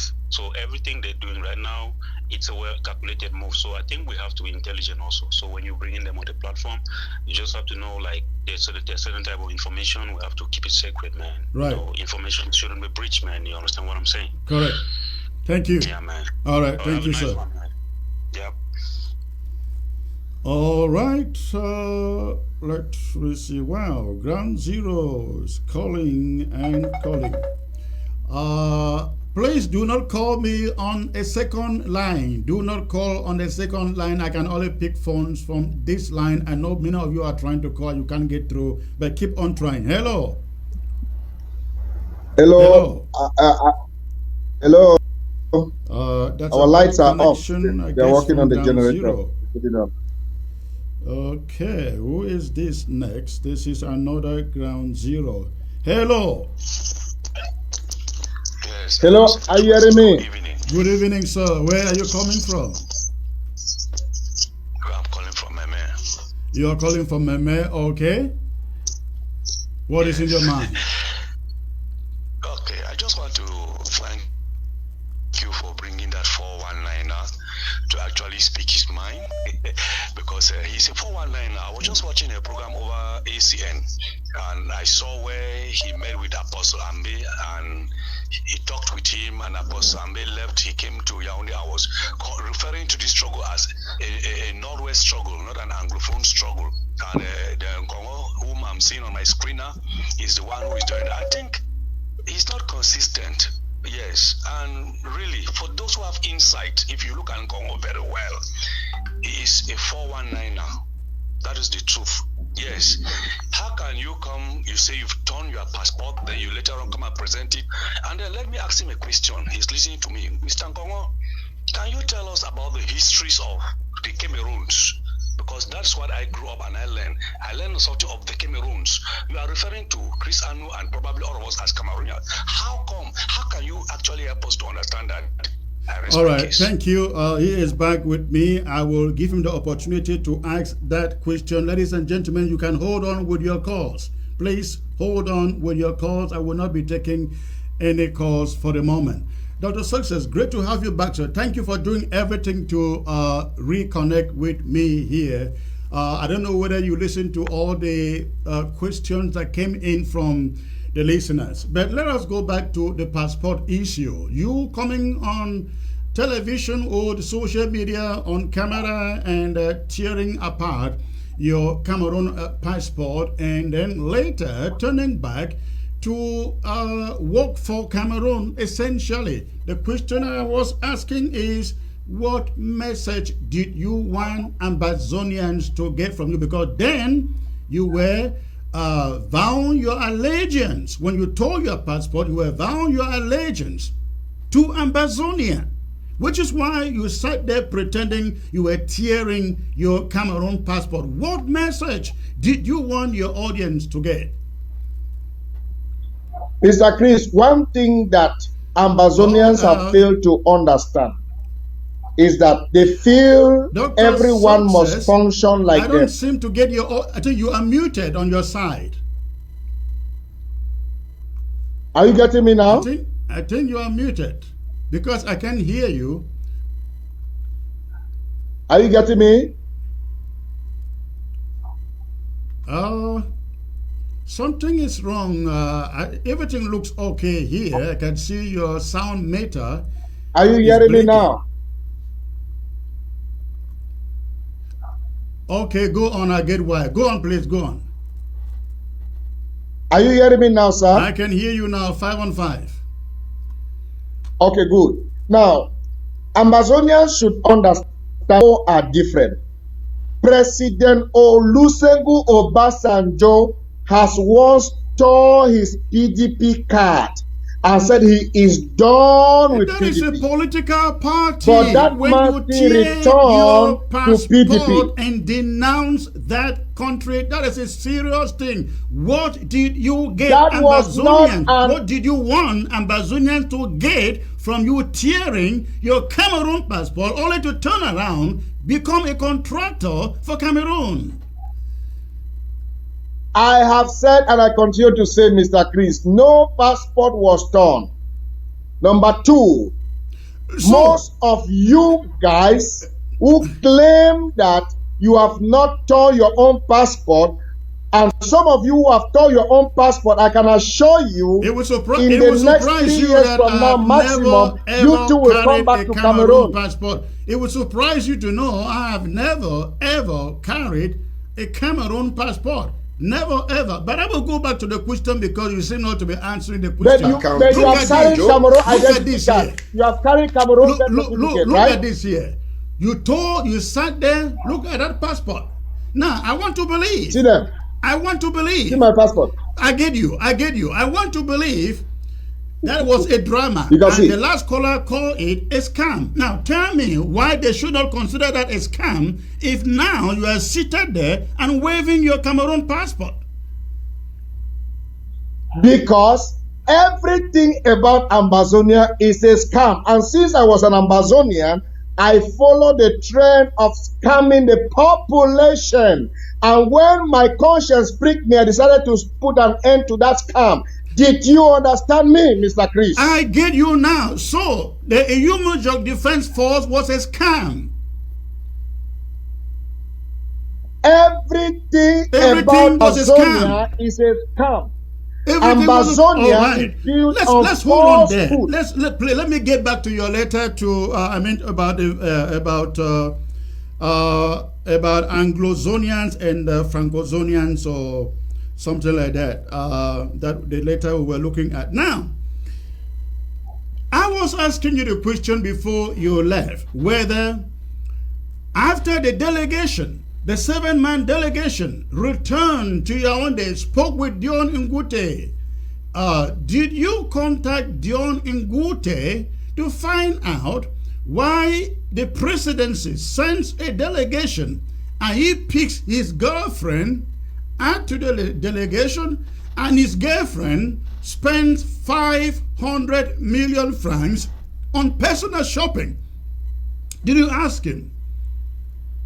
Mr. Chris, you want us to talk about someone's girlfriend. Who doesn't have a girlfriend? Don't you have a girlfriend? No. This is not about a girlfriend. It is about the girlfriend of the Prime Minister spending state money to the tune of 500 million. You wrote that. Nobody wrote that. To the tune of 500 million. Did you find out? Do you want me to unwrite it? I cannot unwrite it, but that shouldn't be the topic of today. If we want to build Cameroon, we should build Cameroon with constructive things. I am angry with the Prime Minister for making a state mission a personal affair. I am angry with that. You shouldn't invite me on a television station to be talking about an individual. Talk about policies. Talk about things that can transform Cameroon. When you put out figures of this magnitude, you know that 500 million francs. Mr. Chris, that amount is too much. It's too much for you. It's too much for you. It's too much for Ambazonians because they have never seen it. That is no money for someone. I agree with you. We have never seen it. You've seen more than that. We're coming. So now you are angry with the Prime Minister that the Prime Minister doesn't take your message or goes to the presidency and stops your emissary from taking your message to the president. Did the Prime Minister get back to you? Yes, of course. Even 3 weeks ago, we spoke about the same mission. Even 3 weeks ago, we spoke about the same mission. Okay? And the mission cannot be killed. And let me inform you, Mr. Chris, this is a family affair. Just as you and Sako come on, Dr. Success, you are an intelligent man. You are having your issues and we are not coming there. Don't come into our family affairs too. Dr. Success, you are an intelligent man. This cannot be a public affair and you write this out in the social media. Sir, this cannot be a family affair. Isn't it? It's a family affair. I'm addressing the family of Cameroonians if you are one. I'm addressing Cameroonians if you are one. Then let's talk as Cameroonians. Then I can bring you into that topic. That letter was to report the Prime Minister to the people of Cameroon. So are you a Cameroonian so we can talk about our Prime Minister? All right, your Prime Minister. Let me read a little bit what you wrote here. The Prime Minister included his girlfriend, Kuala Vera, in the delegation and made her the treasurer of the mission.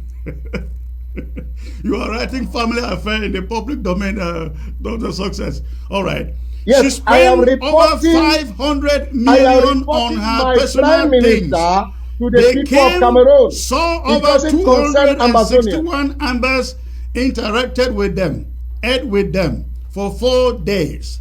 When they returned with a report contrary to what the Prime Minister told the President, the man became confused and didn't know what to tell the President.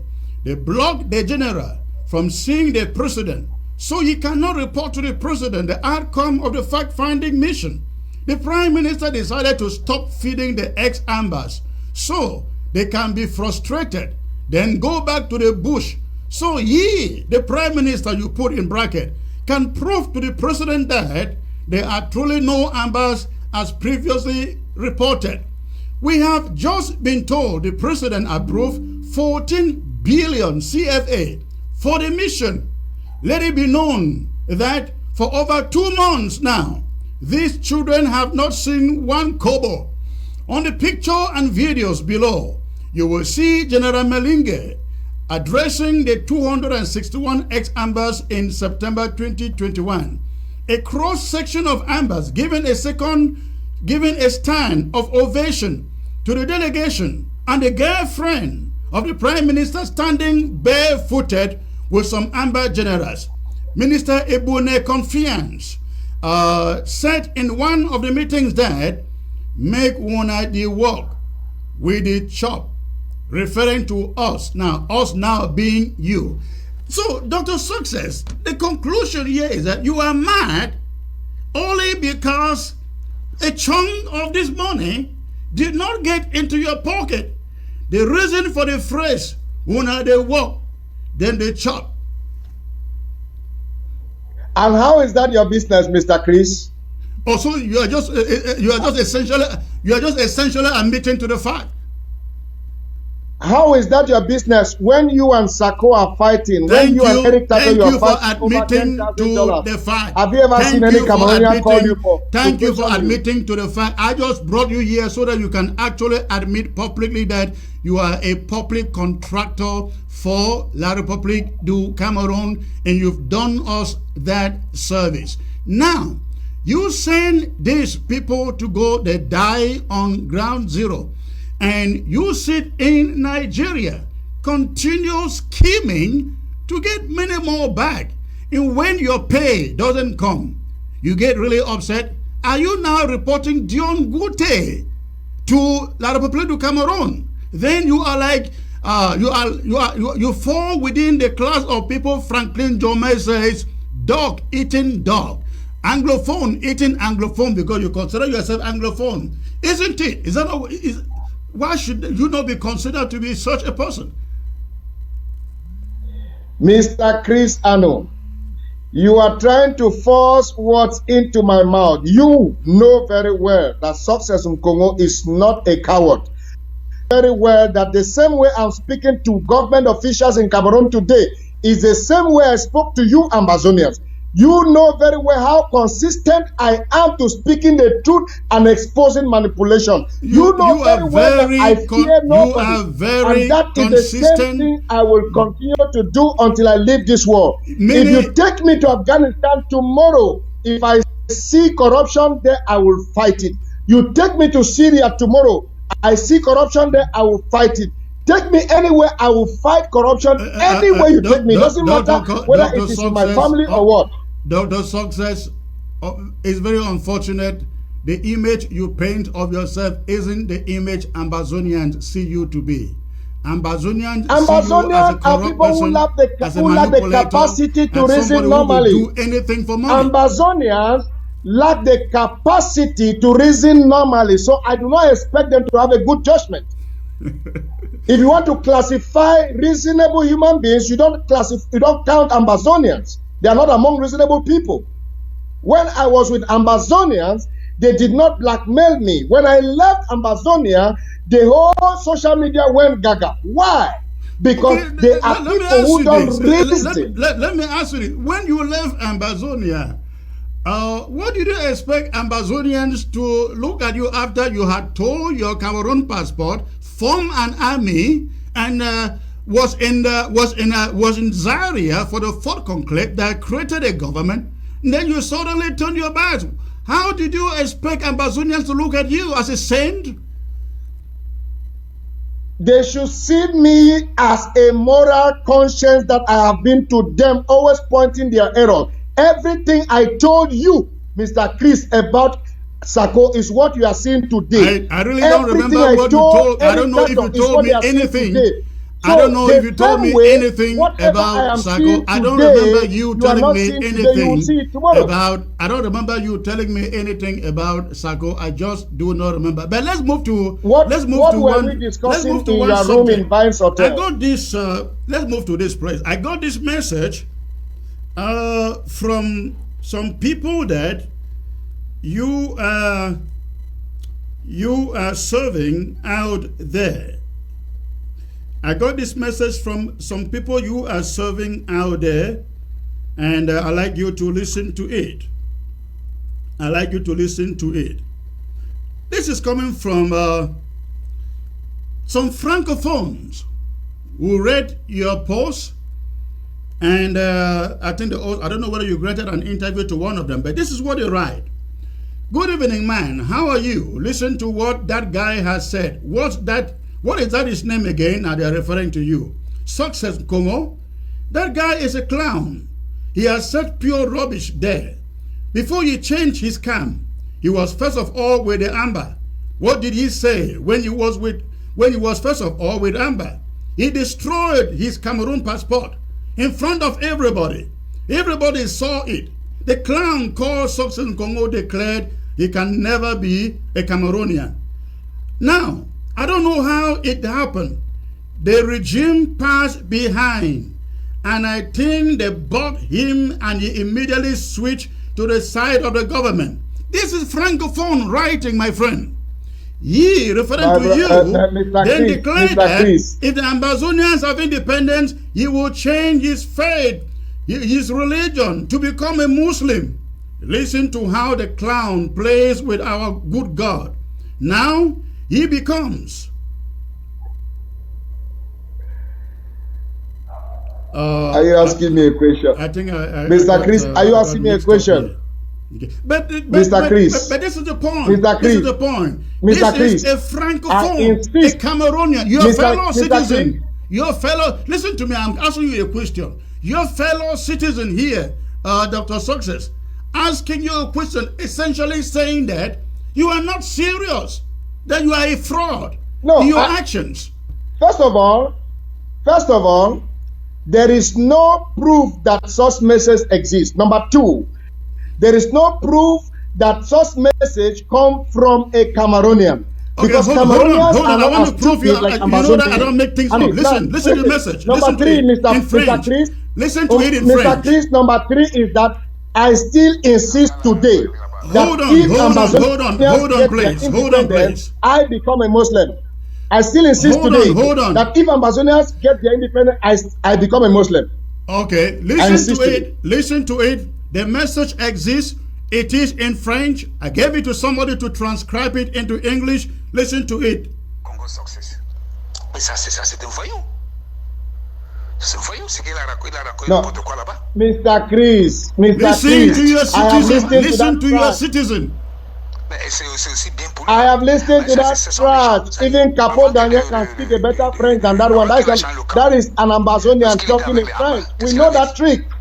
What's the name of the person? What's the name of the author? I spoke and I gave my name. What's the name of the author of that message? After listening to the audio, I believe if I bring the person in front of you, you will ask, where is she from? So let's forget about that. Let's move to something else. Yes. No such person exists. Let's move to something else. Those messages were concocted by Ambazonia. You know, Mr. Chris, you have to admit the fact that I was in the Ambazonian mafia more than you. It was concocted by Ambazonians. So I know how Ambazonians function. Let's focus.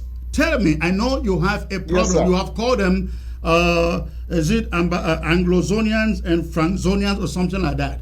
Tell me, the problem you have with the this Anglophone elite, because you stated sometime that this war would have been over. They are the problem. Please enlighten us. What have you discovered? Now, you are now talking, Mr. Chris. You are talking. Please, you are talking. Now listen, Mr. Chris.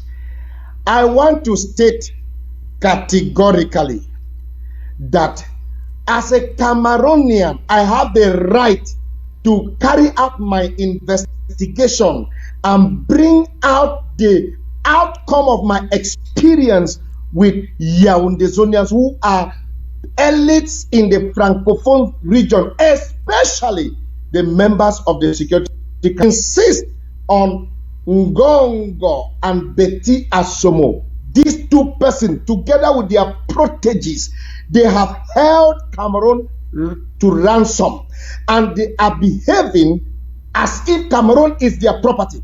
This group of persons, they do not, they are those are the Francozonians, correct? Peace to return. Those are the Francozonians. They are Yaoundezonians. I refer to them as Yaoundezonians. Yes. Correct, yes. They do not want peace to return to Cameroon because they are using this crisis to make money. And I will explain to you how they are using the crisis to make money. One, when they say the Minister of Defense wants to visit Bamenda, that is plenty of millions that if you mention the amount, that amount can resolve half of this crisis. They are using this method to steal money. When they organize things like national dialogue, that is a means for them to steal money because the national dialogue was never inclusive. When they organize conferences like Indian Peace Conference, that is rubbish. They are using this medium to steal money. They say a particular subdivision in the BLM needs an army camp. Rubbish. This is another avenue by which they want to steal money. They say Indian Econo City needs an army camp. Rubbish. They want to use this medium to steal money. You see, the money they have injected into this crisis, according to what they claim they have injected, if only 5% of that money were to be used genuinely to address the concerns of this crisis would have been long dead. First, I do not believe in military option, and they believe in military option, and that is what has been escalating this crisis for the past 5 years. But again, they you started believe military in option. You started a Umojok, a defense force. Mr. Chris, we are no longer there. Okay. If the and the gendarme did not handle the Anglophone lawyers, no, I would have not been agitated. They pushed us to the wall. I have never changed my declaration to them. I told them, and I continue to say, they mismanaged a peaceful protest and escalated it deliberately. Before I thought it was accidental, they escalated it deliberately because they wanted to take advantage of this. Now, when it escalated, they presented their proteges to the president and said, this person can help resolve the crisis. Most of those people that were appointed to resolve the, for instance, the prime minister was appointed to resolve the crisis. That's the only reason Paul Biya appointed him. Paul Biya appointed Chief Joseph Diongute I like the to point you're solve making the there. crisis. So far, he has not solved it. Hold on there. He should resign or he should be sacked because he has not solved it. Atanganji was appointed to solve the crisis. He has not solved it, so he should resign or he should be sacked. If for 5 years this group of persons have not been able to resolve the crisis, it means three things. Number one, it didn't mean that they are incompetent. Number two, it also means that they are an accomplice to the enemy. Number three, it means that they are the hidden enemies that we don't know. How can you send an enemy, the main enemy, to fight himself and you think the crisis will end? So that is why the crisis is still on. So this set of people should resign or they should be kicked out of the line so that a brand new persons, patriots who are not looking for financial gain should step in and rescue Cameroon. That is what I stand for. But Dr. Success, you talk about financial gain. How are they different from you, who is making contracts, getting contracts from them? I do not have any contract with anybody. Ask them to show you our contract. I don't have any contract with anybody. I am a patriotic Cameroonian who is so patriotic to rescue Cameroon from the destruction of the destroyers. I am a patriotic Cameroonian. I am not an ambassador who does things for monetary purpose. Before they came to see me in Nigeria, I was financially well established. So I do not need their money to be what I am, Mr. Chris. All right. They are the ones who take advantage of the crisis to make money. So you are essentially saying that Dion Gute, Atanganji, Paul Tasson, and all of them. They are the problem. They are the reason why our people are dying. I insist to you and to everyone who cares to listen that everyone who have been appointed to manage this crisis for the past 5 years, they are the problem. They are the reason the crisis have not been resolved. And for this, I wrote to the president. I still have the document and I will publish it next week. I wrote to the president and I told him in black and white that these are the reasons why this crisis have not ended. Ambazonia is nothing. We are done with Ambazonia. We finished Ambazonia. That's why you cannot. Before you will be the first to say all those people in the picture, they are not Ambazonians. But now you are not talking about it because you know they are true Ambazonians. That is the reason why on the 1st of October 2021, there was no march past in the whole Southwest and Northwest. All the propaganda you guys used to do in the past year didn't happen last year because we gathered them all. Hold on. Forget about what happened in October. If the boys had laid down their arms today, I would take you really seriously in spite of your effort to get those boys to surrender. If I may ask you, Dr. Success, where is Kawayanik? Kawayanik is in his country. Don't you have access to him? You want to talk to him? Should I call him for him to talk to him through my phone? You want? I want to talk to him. He's doing very well. He's a businessman. He's succeeding in his business. He's a humanitarian. He's helping orphans and widows. He's helping prisoners. Are you not aware of that? How won't you see his pictures helping prisoners? Tell me, what would Dion Gute and the other Anglozonians do that will put you on the good side with them? I don't need to be on good side with anybody. All I am asking Cameroonians to do is for every one of us to take up our civic responsibility and do the right thing. And those leaders who pretend to be our elite, if actually they are our elite, why can't they convince the boys to drop their arms? The boys don't listen to them. They listen to me. That's what you can see. That's the pictures you can see. Those are evidence you are showing on your screen. They listen to me. They don't even listen to you in the diaspora. They listen to me because when I talk, they hear. But when you talk, they don't hear. I heard you announcing 5 days of lockdown. It will not work. I am canceling that lockdown and you will see. I will prove to you that lockdown will not hold. Hold on, please. How can you even say they listen to you when out of close to 200,000 of them, you gather a little gathering of 2 or 3 are gathered together, and you say, for what kind of lie? What kind of lie is this, Mr. Chris? How can you say you have 200,000 fighters? You don't have up to 50 fighters on the ground. Refugees. So are you telling me those children I'm seeing there are fighters, Dr. No, Success? We have not embarked those children and those girls. Look at those children. Did you say they are fighters? Did you say those children are fighters? Okay, let this person do a sign. Look at those children. Answer the question. Those children are fighters? Are you not seeing those children? Do you say those children are fighters? This is general. Fighters don't have wives and children. Fighters don't have wives and children. You say you gathered fighters. Don't go to bed. They don't have intercourse. You say you gathered fighters. Those are children there. Look at see the children. Yes, they are the children of fighters. When a fighter wants to surrender, they come with their family. When I went to Yaoundé, didn't I go with my children? When my children fighting in the bush. All right, hold on there. I am going to open the phone lines and give Ambazonians the opportunity to ask you a question. Also ask Cameroonians to also ask questions, not only Ambazonians, my brother. To ask the Cameroonian a question. So hold on in there, ladies and gentlemen. I will open the phone lines and please, if you do not have a question, do not call. I want questions. Those with questions, call if you have a question. Okay, I got the first caller here. Hello. Hello, I can hear you. Where are you calling from, sir? I'm calling from Maryland. I have a few questions for Success Gonga. The first question is, where did he get his PhD, if I may ask? I'm not an intellectual, but if he can answer that. I hope he did not get it from the same place with Sako. Secondly, Dr. Success, as I put him in quote, has proven beyond reasonable doubt that he is a contractor for La Republic.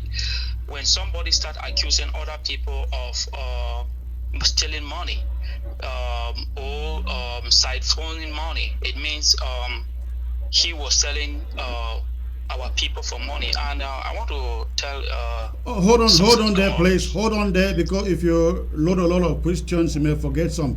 First, we ask him, where did he get his doctorate? Dr. Success, can you take that first, please? Well, he should tell me where Ayaba got his own doctorate, where Akwanga got his own doctorate, and where Sako got his own doctorate. I will answer the question very fast. Well, I mean, that is not being fair. Akwanga is not here. Ayaba is not here. Sako is here. You are the only one. They are here. your leaders. Speak for yourself. They are your leaders. They are your leaders. Ask your leaders question. I'm not your leader. I'm not answerable. You are on television. This is the reason why people I am not answerable to Ambazonia. Call you names. Give you labels. Begin abroad. It begins at home. Ask Ayaba where he got his own doctorate degree. Ask Sisiku where he got his own degree. Ask Akwanga where he got his own doctorate degree. Ask Sako the same question, then you get back to me. I will answer you. All right. I guess you really don't want anybody to know your alma mater. I will leave it there with you. What was the second question, sir? Well, the thing is, academics, they don't hide academics, and if Success don't want to tell us where he got his doctorate, then it is proven that it's fraudulent. I'm telling Secondly, you, human. He has not proven to Ambazonians that he has not been selling Ambazonians blood for money. I don't need to prove to Ambazonians. I prove to Cameroonians because I'm a Cameroonian. The last question I want to ask Success is he ready to come and answer questions here on ABS next time with somebody from the Prime Ministry? Thank you. That's a very good proposal. Dr. Sosa, did you hear that? Would you be willing to come join me here on ABS with anybody from the presidency so we can have a good conversation, about this war? You seem to be very connected over there. If you make the interview tomorrow, I will make myself available tomorrow. Awesome. We got a deal there. I will get back to you. All right, let's get to the next caller. Hello. Hello. Yes, hello. Hello. Secretary Chris. Yes, sir. Yes, I can hear you. All right, where are you calling from? I'm calling from Pennsylvania. Pennsylvania. Okay, and what is the question, sir? Why don't they give their names? Why are they asking questions without their names? Hold on, please. Hold on, please. Dr. Success, we only ask where people call from because, security reasons, we don't want to expose people unnecessarily. Then they should not go into things that are private as well. Did you get me, sir? You know what is private. Nobody knows what is private. You have the right to answer the question or not answer it. So, okay, go on. Go on, sir. Yes, I listened to Dr. Komo Success, and I think he does not know the gravity of what he's dealing with. And he should understand that what is going on, what he started, has killed so many thousands of Amazonian and Cameroonians, as he claims. So my question to him is this: if you sat on that same chair and you ask boys to pick up arms against the Cameroon government, when these boys listen to you and they pick those arms, somewhere along the line, you sneak out and then you went and was working with the same people you were working with, you were working against. What do you think is the fate of those boys that you initiated to start a conflict? Number one question. The remark I have is this: after listening to this man, he is one of those con artists that besiege the land of Ambazonia, because all his complaints to hear today is about money, and we know today that he's angry because the Prime Minister and every other person have not been giving his own share of money. Whatever he thinks he has in Nigeria as a business, let him continue with his business and leave people alone, because I think he's not making the money he thinks he's supposed to make out of his business, and he wants to substantiate the Anglophone or the Ambazonian war to make money like every other person he's talking about. He should be ashamed of himself sitting there and complaining about money when people are dying. All right. Raise your soul. All right. Thank you. I will give him 1 minute to respond to you. Dr. Success, please. Mr. Chris, first of all, tell your people not to come and give me lecture. If they have questions, they should ask questions. If they don't have questions, they should just listen. You must not talk. He just asked inform question. them. He started with a question, and if you forgot one question, and the second question was a statement, not a question. Yeah, the second question was the second question was a statement, question and not a question. So you took boys and you made boys to carry arms. Let me answer the first question. There is no second question. Let me answer. Hold the line, please. Hold the line. There is no second question. You and I know there is no second question. He asked one question, and the second thing was an insult and a statement. Now, the first question, I did not ask anyone to carry arms. If you have an evidence where I ask you to carry arms, provide it. Number two. Okay, hold on. I have de-radicalized. Hold on. Chris. Dr. Let me answer you. Number two. Please. Hold on. You asked me to provide you evidence. Hold on, and I will provide you the evidence. Hold on, please. One second, and I come to you with that evidence. I'd like you to take a look at this. Again, that is you there. That is, let me get the audio out. Asking boys to carry arms? Yes, hold on. That is you there. Listen.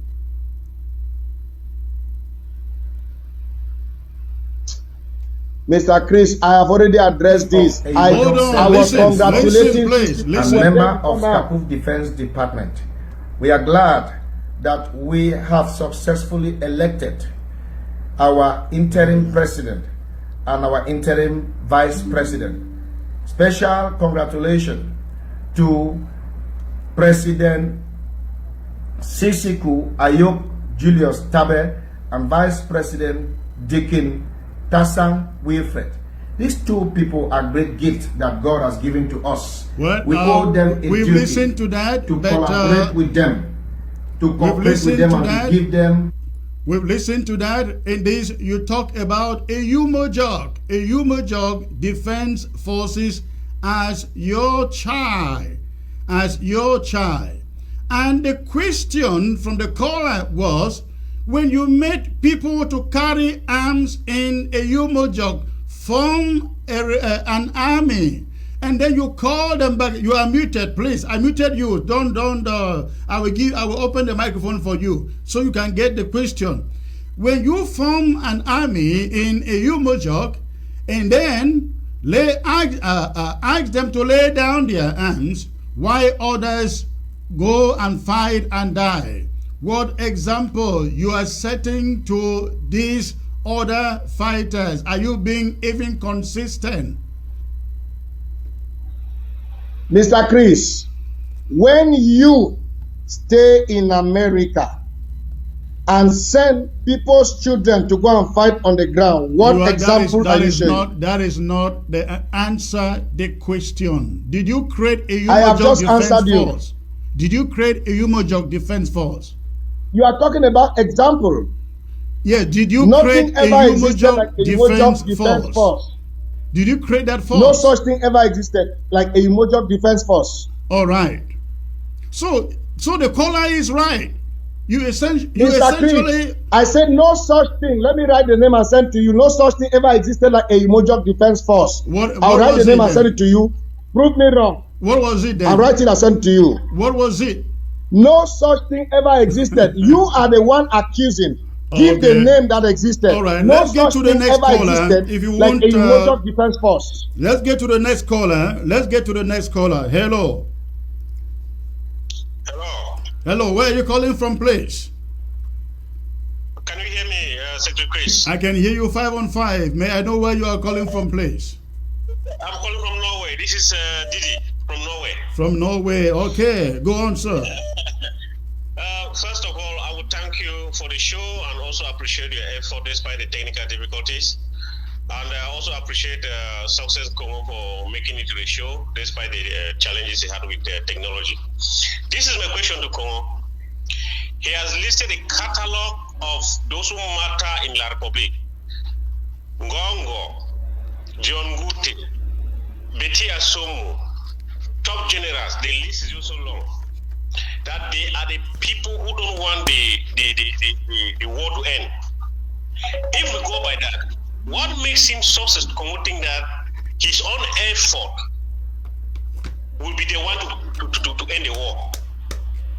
If these people who are like the cream of La Republic don't want the war to end, what makes him think there's own effort of running with the fighters, trying to take them from the bush, going to refugee camp? What makes him think there's own effort will be the one to end the war? Thank you. Thank you for the question. Dr. Success, you heard the question. Go on, please. That is a very brilliant question. You have the answer already, Mr. Chris. I have been able to de-radicalize many Ambazonians. You know it. You have seen them, and you are seeing more are coming as time goes on. That is the cure. If all fighters drop down their weapon, that is the end of the crisis.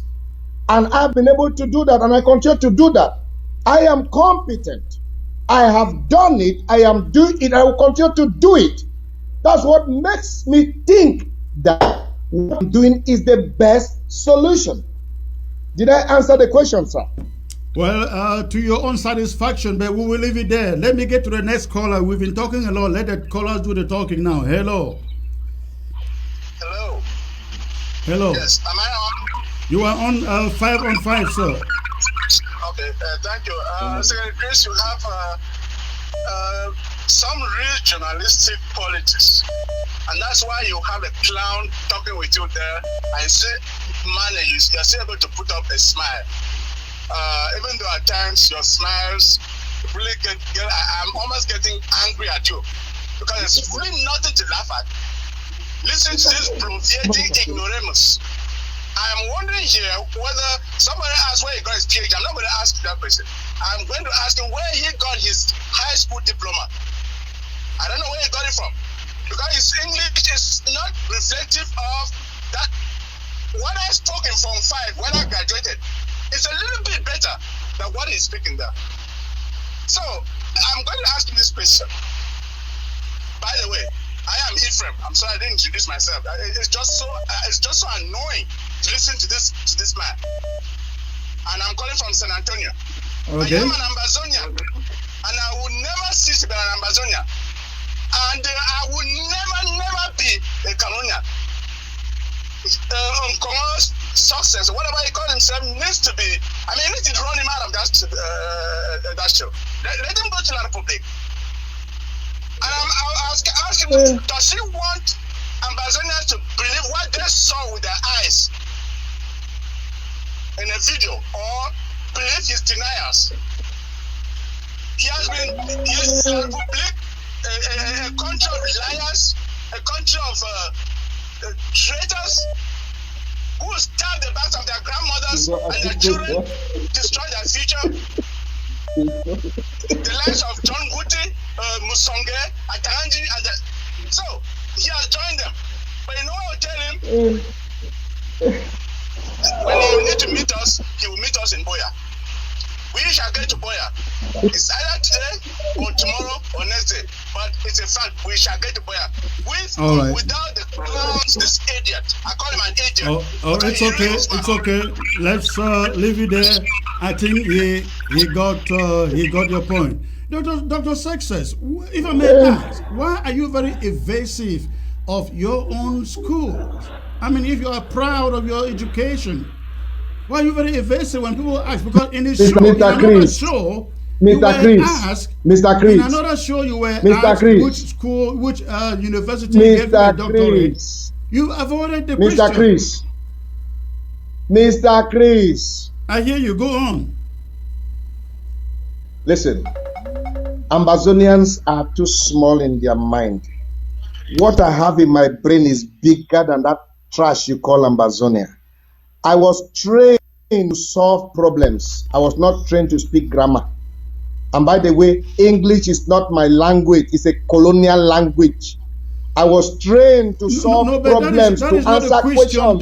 That is not a question. That is not an issue. They are asking to know which university Let me talk now, Mr. Chris. Doctorate. Let me talk, Mr. Chris. Why is it that when I go to other television channels, I have the freedom to speak? But when I come to Ambazonian channels, They will always block me when I want to talk. They want me to say what they want to hear. No, is that the kind of country you are trying to build? Very evasive to the question. Something as simple as Mr. which university did you obtain your doctorate? And I will continue to you cannot say it. Ambazonians claim that they know me. Ambazonians claim that they know everything. They should be able to reveal everything about me. If I did not reveal my village last year, my birthday, you will not know. Listen. If I didn't reveal the name of my village last year, my birthday, you will not know. I will not come and answer personal questions here. If you want us to talk about me and you will talk about me and you, I have personal questions to ask you. Do you want me to come to your personal life? Do you want us to do that? I can start it now. Do you want us to go to personal issues? I'm the only one who asks questions here, not my guest. Let's get to the next caller. Correct. Then let's get to the next caller. I am not obliged to answer your questions. Hello, Secretary Chris. I'm calling from Germany. My name is Chris. Your name is Chris, calling from Germany. Okay, and what is in your mind, sir? My question goes to in quote, Dr. Success in Congo. If he's the La Republique authority, after betraying his people, his Ambazonian people, betraying, then changing camp and going to La Republique, if he's in the position of La Republique authority, will he force such a person like himself, who betrayed his own people, he's expecting La Republique people to trust him? That's my first question. And the second question here is that, can it not be considered that all the blackmail against his prime minister, Dr. John Gute, is it not because the way he was expecting money to flow in from this camp, he was expecting to put, as far as this struggle is concerned, he is blackmailing the man now because the expectation, he's not meeting up to his expectation that he will be at the forefront of stopping the war, at the forefront of getting fighter and so forth and so on, but money is not coming in again. That is why he's frustrated now with all the write-up against his prime minister. And my last question is, when he looks at himself in the mirror, in the eyes, is he not really ashamed? Is he not ashamed of what he's doing to himself, his family, and Ambazonian, and even his so-called La Republique people? Is he not ashamed? All right. That's my question. Thank you. I think he has touched on your last question, but the first one, I would like him to attempt an answer. Dr. Success, do you really think that I will start with the last question. Do you really think Francophones, the one you call your fellow citizens, take you seriously? My brother, you have the answer. If they don't take me seriously, if I had the answer, I wouldn't be asking you. Mr. Chris, they have asked me a question. You don't want me to answer the question. You want to answer for me by asking me another question, but I will still answer. First of all, I am very proud of myself. No, my family is very proud of me. My wife and children are very proud of me. The question is whether the people you are working for, the Francophones, whether you think they really take you as a serious person. Don't you think they take you for a business guy, a contractor? My brother, if they did not take me as a serious person, they will not give me a heavy mission to execute that. Even their ministers are not aware of those missions. All right? You are the ones who are trying to assassinate and some of their Francophone bloggers copy it and paste. They are not against me. Okay. You are the ones fighting me, you Ambazonians. All right. Let's get to the next. Let's go to the next caller. I like us to get more from the callers. Hello, my brother. Hello. Hello, Secretary Chris. Good evening, sir. Good evening, sir. Where are you calling from? Hello, Secretary Chris. I can hear you. Where are you calling from? Hello. I think that's a bad connection there. All right, we will skip that call and go to the next one. And let's see who is calling from Maryland. Hello.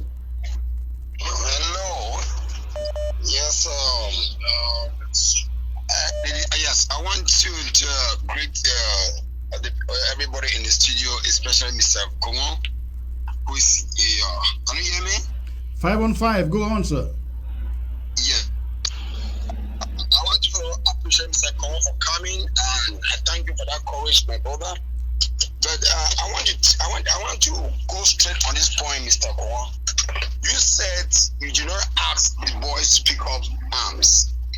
When you come in front of the camera and you destroying a passport, what image are you telling the young people, the young Ambazonians that were watching you? What were you telling them? Because if you are telling me that you didn't ask the boys to carry arms, and you came out here to declare, to prove to the young guys who are now in the bushes, telling them that La Republic is not a place to go. And today, you are telling us that you do not ask these boys to carry arms.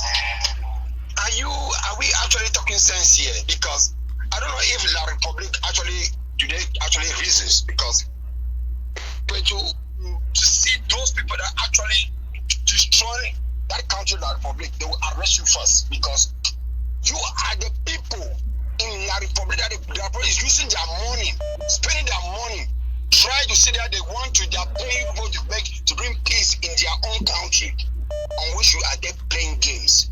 You brought your passport to deceive Amazonians. Ask them to pick up arms, because it is from you that they say either no. If you as a leader can deny La Republic, then let them follow you behind and pick up arms and see that you start to face them and to back them. But in the middle of your journey, you abandon them. And today you're standing in front of the TV to tell us that you did not ask. It's a total disgrace. I'm telling you, total disgrace. Government, as I talk to you right now, you will be sent to jail. Because you have thousands of Amazonians in the bushes that you instigate them.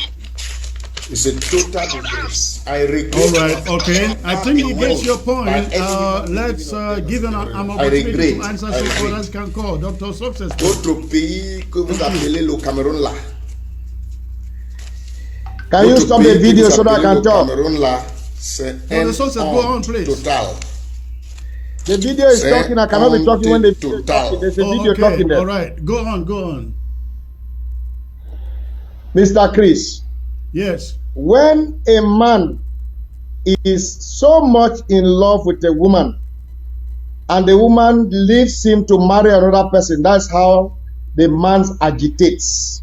Your agitation shows that you were so much in love with me and you are feeling so bad that I left you. Instead of trying to paint me black before the new person I am with, come and apologize to me.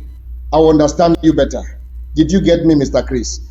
If you claim that I tore a passport, is it your passport? How can you be angry over Cameroon passport and you say you are not a Cameroonian? Listen. Focus on your country, and you are wishing that Cameroon should arrest me or kill me. And Cameroon cannot do that, and that is why you are very, very angry, Mr. Chris. To adults. You are speaking to adults. You don't answer that question as if you are talking. You guys so much miss me. Infants here. The Mr. Chris, you miss me so much. All of you miss me so much. What and I know that. Did you want the people to believe after you tear your Cameroon citizenship, you denounce Cameroon, and then suddenly Mr. I think this is the whole point. I think this is the whole point. This is the whole point. This is the whole point. I think Ambazonians sitting on ground zero and watching you on this television set really now know who you are. Next time they find you on Equinox, CRTV, prime time, do you think they really gonna believe you for what you say? No, it's Mr. not a Chris, nothing matter. Mr. Chris, if they don't believe me, then I will not be able to gather 260 fighters in one place in less than 1 week. All right, you are not going to answer the question as I guess. Let's get to the next caller here. Hello. And fighters in less than 3 days. Let's get to the next caller. Hello. Please turn down the volume of your television and focus on the phone. Hello, where are you calling from, sir? I'm calling from Cyprus. Cyprus, okay. And what is your point, sir? Yeah, I'm following your show and I'm hearing what Dr. Success is putting forth to the Amazonian. And I'm very happy for Success to appear before Amazonian with all what he's putting on. Is an opportunity for us, the Amazonian, to look for success. I ever had a document that bore Cameroon in it. When they arrested, I'd rather be a stateless human being all my life. That he was one of the. I'd rather be a stateless human being all my life. Sisiku and the rest should be arrested. Let Dr. Success tell us, the Amazonian, that if his hand that country is a disgrace of Sisiku and the Naira 10. All right. Because from the argument and from the evidence of what Success Congo is showing, shows that Success in Congo has a hand in the arrest of Sisiku and the Naira 10. So let him look. All right, I think you have made you've made the point. Let him attempt an answer. Thank you for the call. So others can call. Thank you very much. Yeah, Mr. Right. Chris. So he is Mr. asking Chris, whether you had a hand in the abduction of Sisiko. Mr. Chris, I want you to know the person who have a hand in the abduction of Sisiko. Listen to this now. Okay. Hold on, go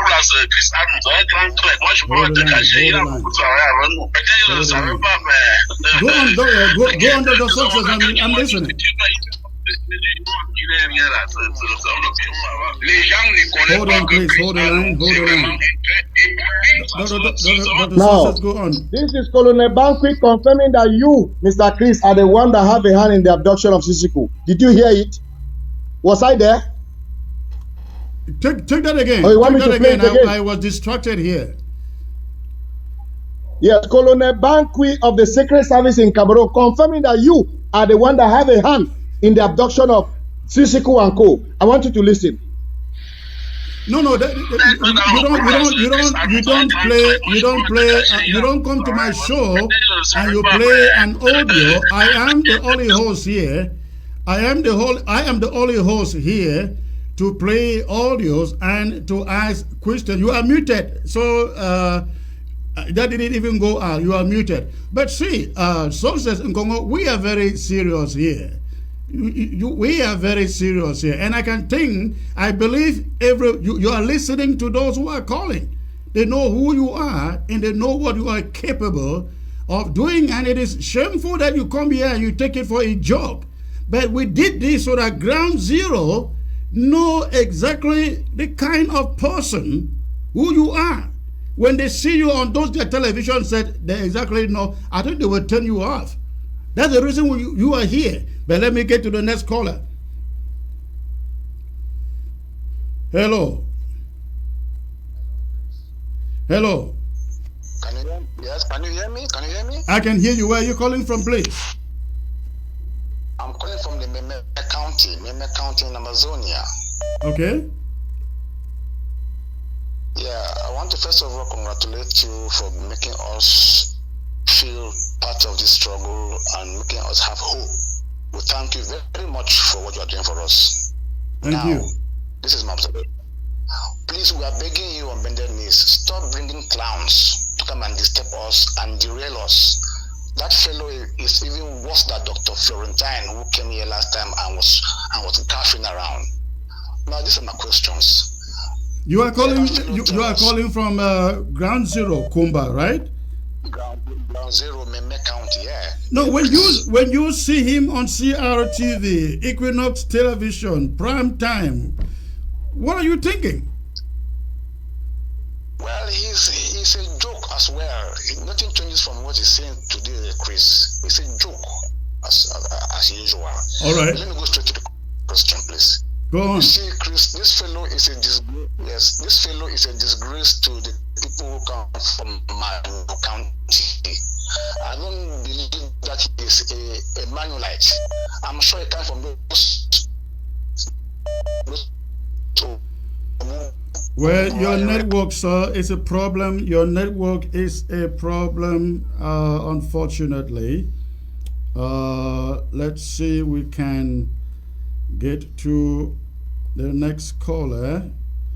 I like to, somebody here was trying to call here. Let me see.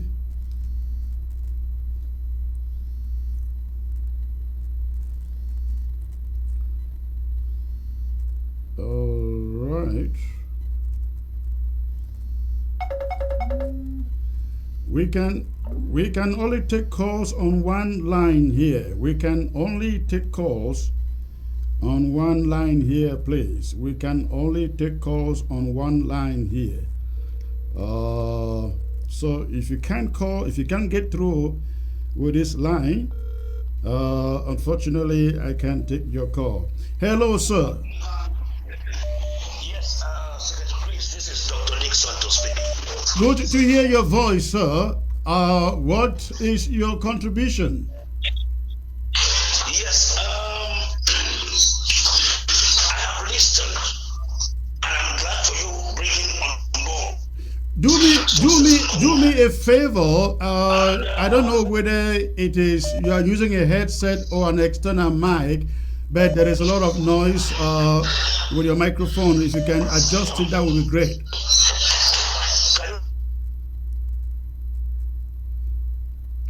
Hello.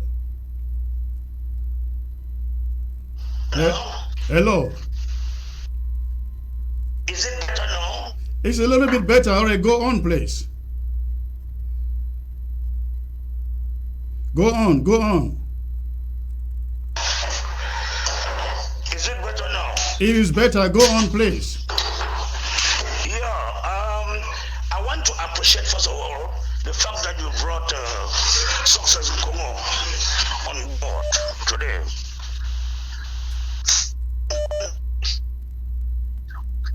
He began the show by indicating that as time goes,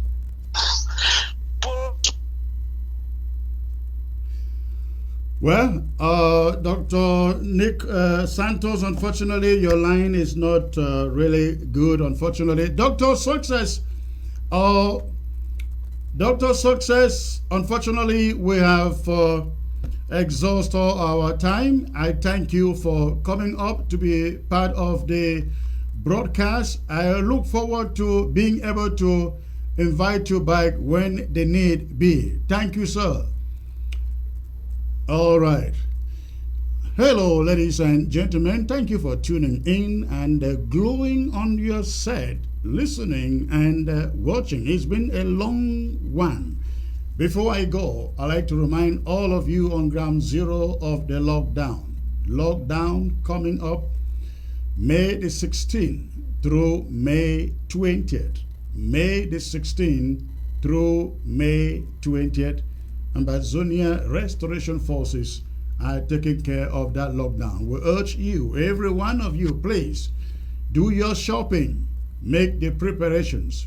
You need medication at home, you need water at home, you need drinks at home, whatever you need to stock, please do it now, between now and Monday the 16th. After that through to the 20th, there will be no businesses open. The only thing open shall be hospitals, pharmacies, and so on. So please, this is a reminder of the lockdown coming up. We must, this is the time that we prove to La République du Cameroon we are serious when we say we are going our way, reverting to our independence, our statehood as existed before 1961. That is what we want to prove to them. And that is a message we want also to send to the international community, so they can know we are serious. Just imagine the international community sees us in Bamenda, in Boya, in Kumba, in Manfe, carrying out a march past, and they ask, what occasion is it? They said 20th May. When Cameroon died away with the federal state. And we and Ambazonians, those are Ambazonians celebrating Just you think that they will take us seriously? The international community will take our case seriously? Of course not. Of course not. Our actions between Monday the 16th through Friday the 20th will send a very strong message to the international community that yes, we mean business. We mean business. Thank you very much for tuning in today. I look forward to coming back to you, ladies and gentlemen, on Monday with another stunning broadcast that will be very, very revealing, exclusive revelations. And I don't mean Success in Congo or another person looking like him. I mean breaking information. All right. God bless you all. You have a great weekend. And please, to all the mothers out there, I say to you, Happy Mother's Day. Remain strong, especially if you are on ground zero. Remain strong. Hold your children and hug them and bless them. And if you are by your mom, hold your mom and hug them and bless them and thank God for them. And the Bible says He will give you a long life. God will give you a long life when you honor your parents. God bless. Good night. Etumbae Osalererte Fulco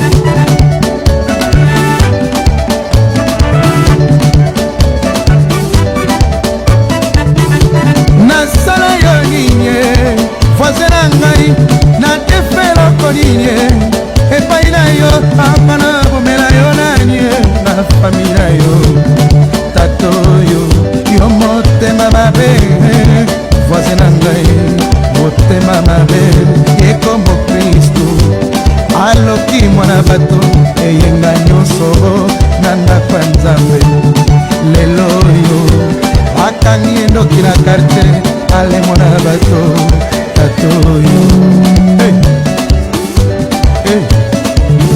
simetiele basala mpona biso nyonso l'hôpital ezali mpona biso nyonso anga olukelanga makambo mpona nini tato yo motema mabe lukavi na yo tikanga ye voisin motema mabe boye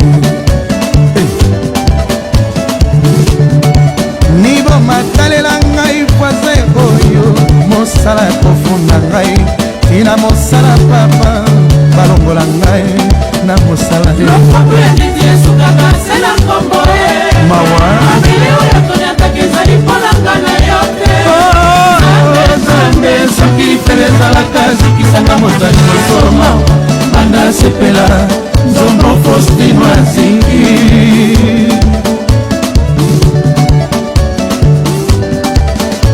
na ntango ya kala tozalaki likokota bakisi lelo ekoma moto nyonso bible na maboko yaka yesu soki suka ya molongo yebisanga na bilengele ipare nakomi mobange ngai mokristo na yo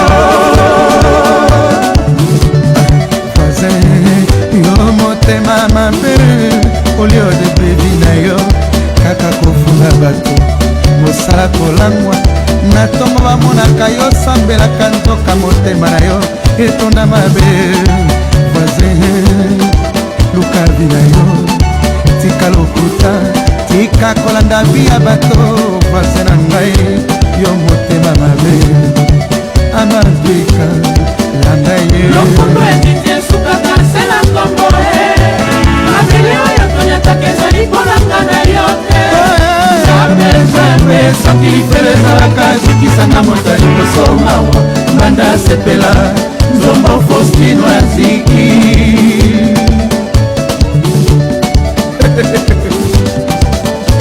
na ntango ya kala tozalaki kokota bakisi lelo ekoma moto nyonso bible na maboko yaka yesu soki suka ya molongo yebisaka na milengele ipare na nakomi mobange ngai mokristu na yo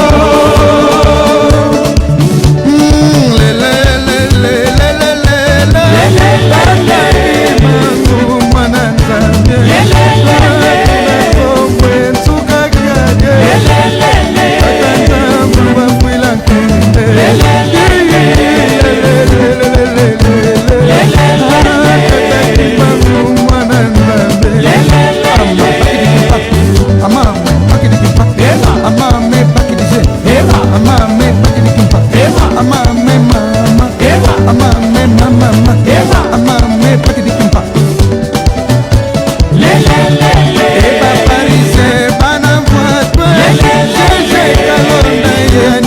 Pedro, Domo Postino, Mwana Paria,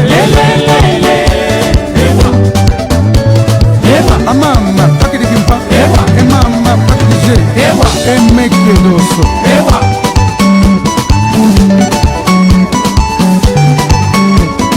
Daliki Moko, Kitare Zangali Kwanta.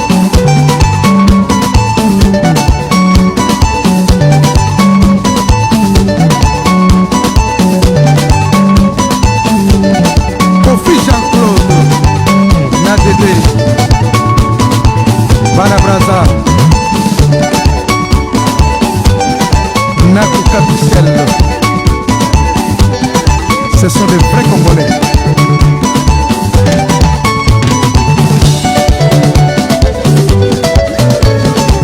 Oh du domaine la carte est vraie. Claude Bouyeye.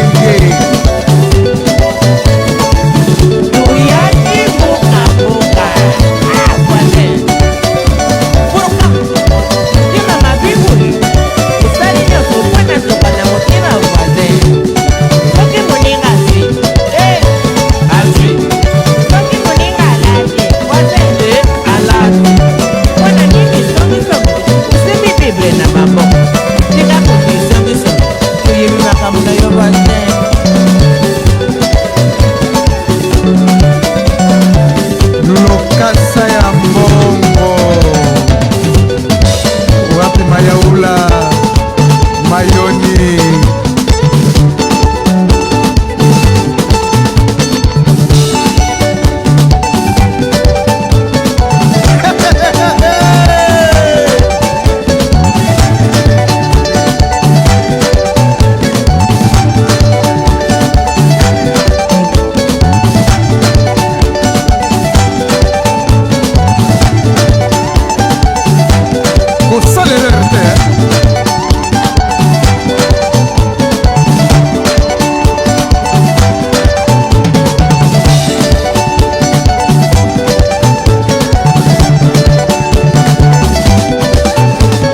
Ingela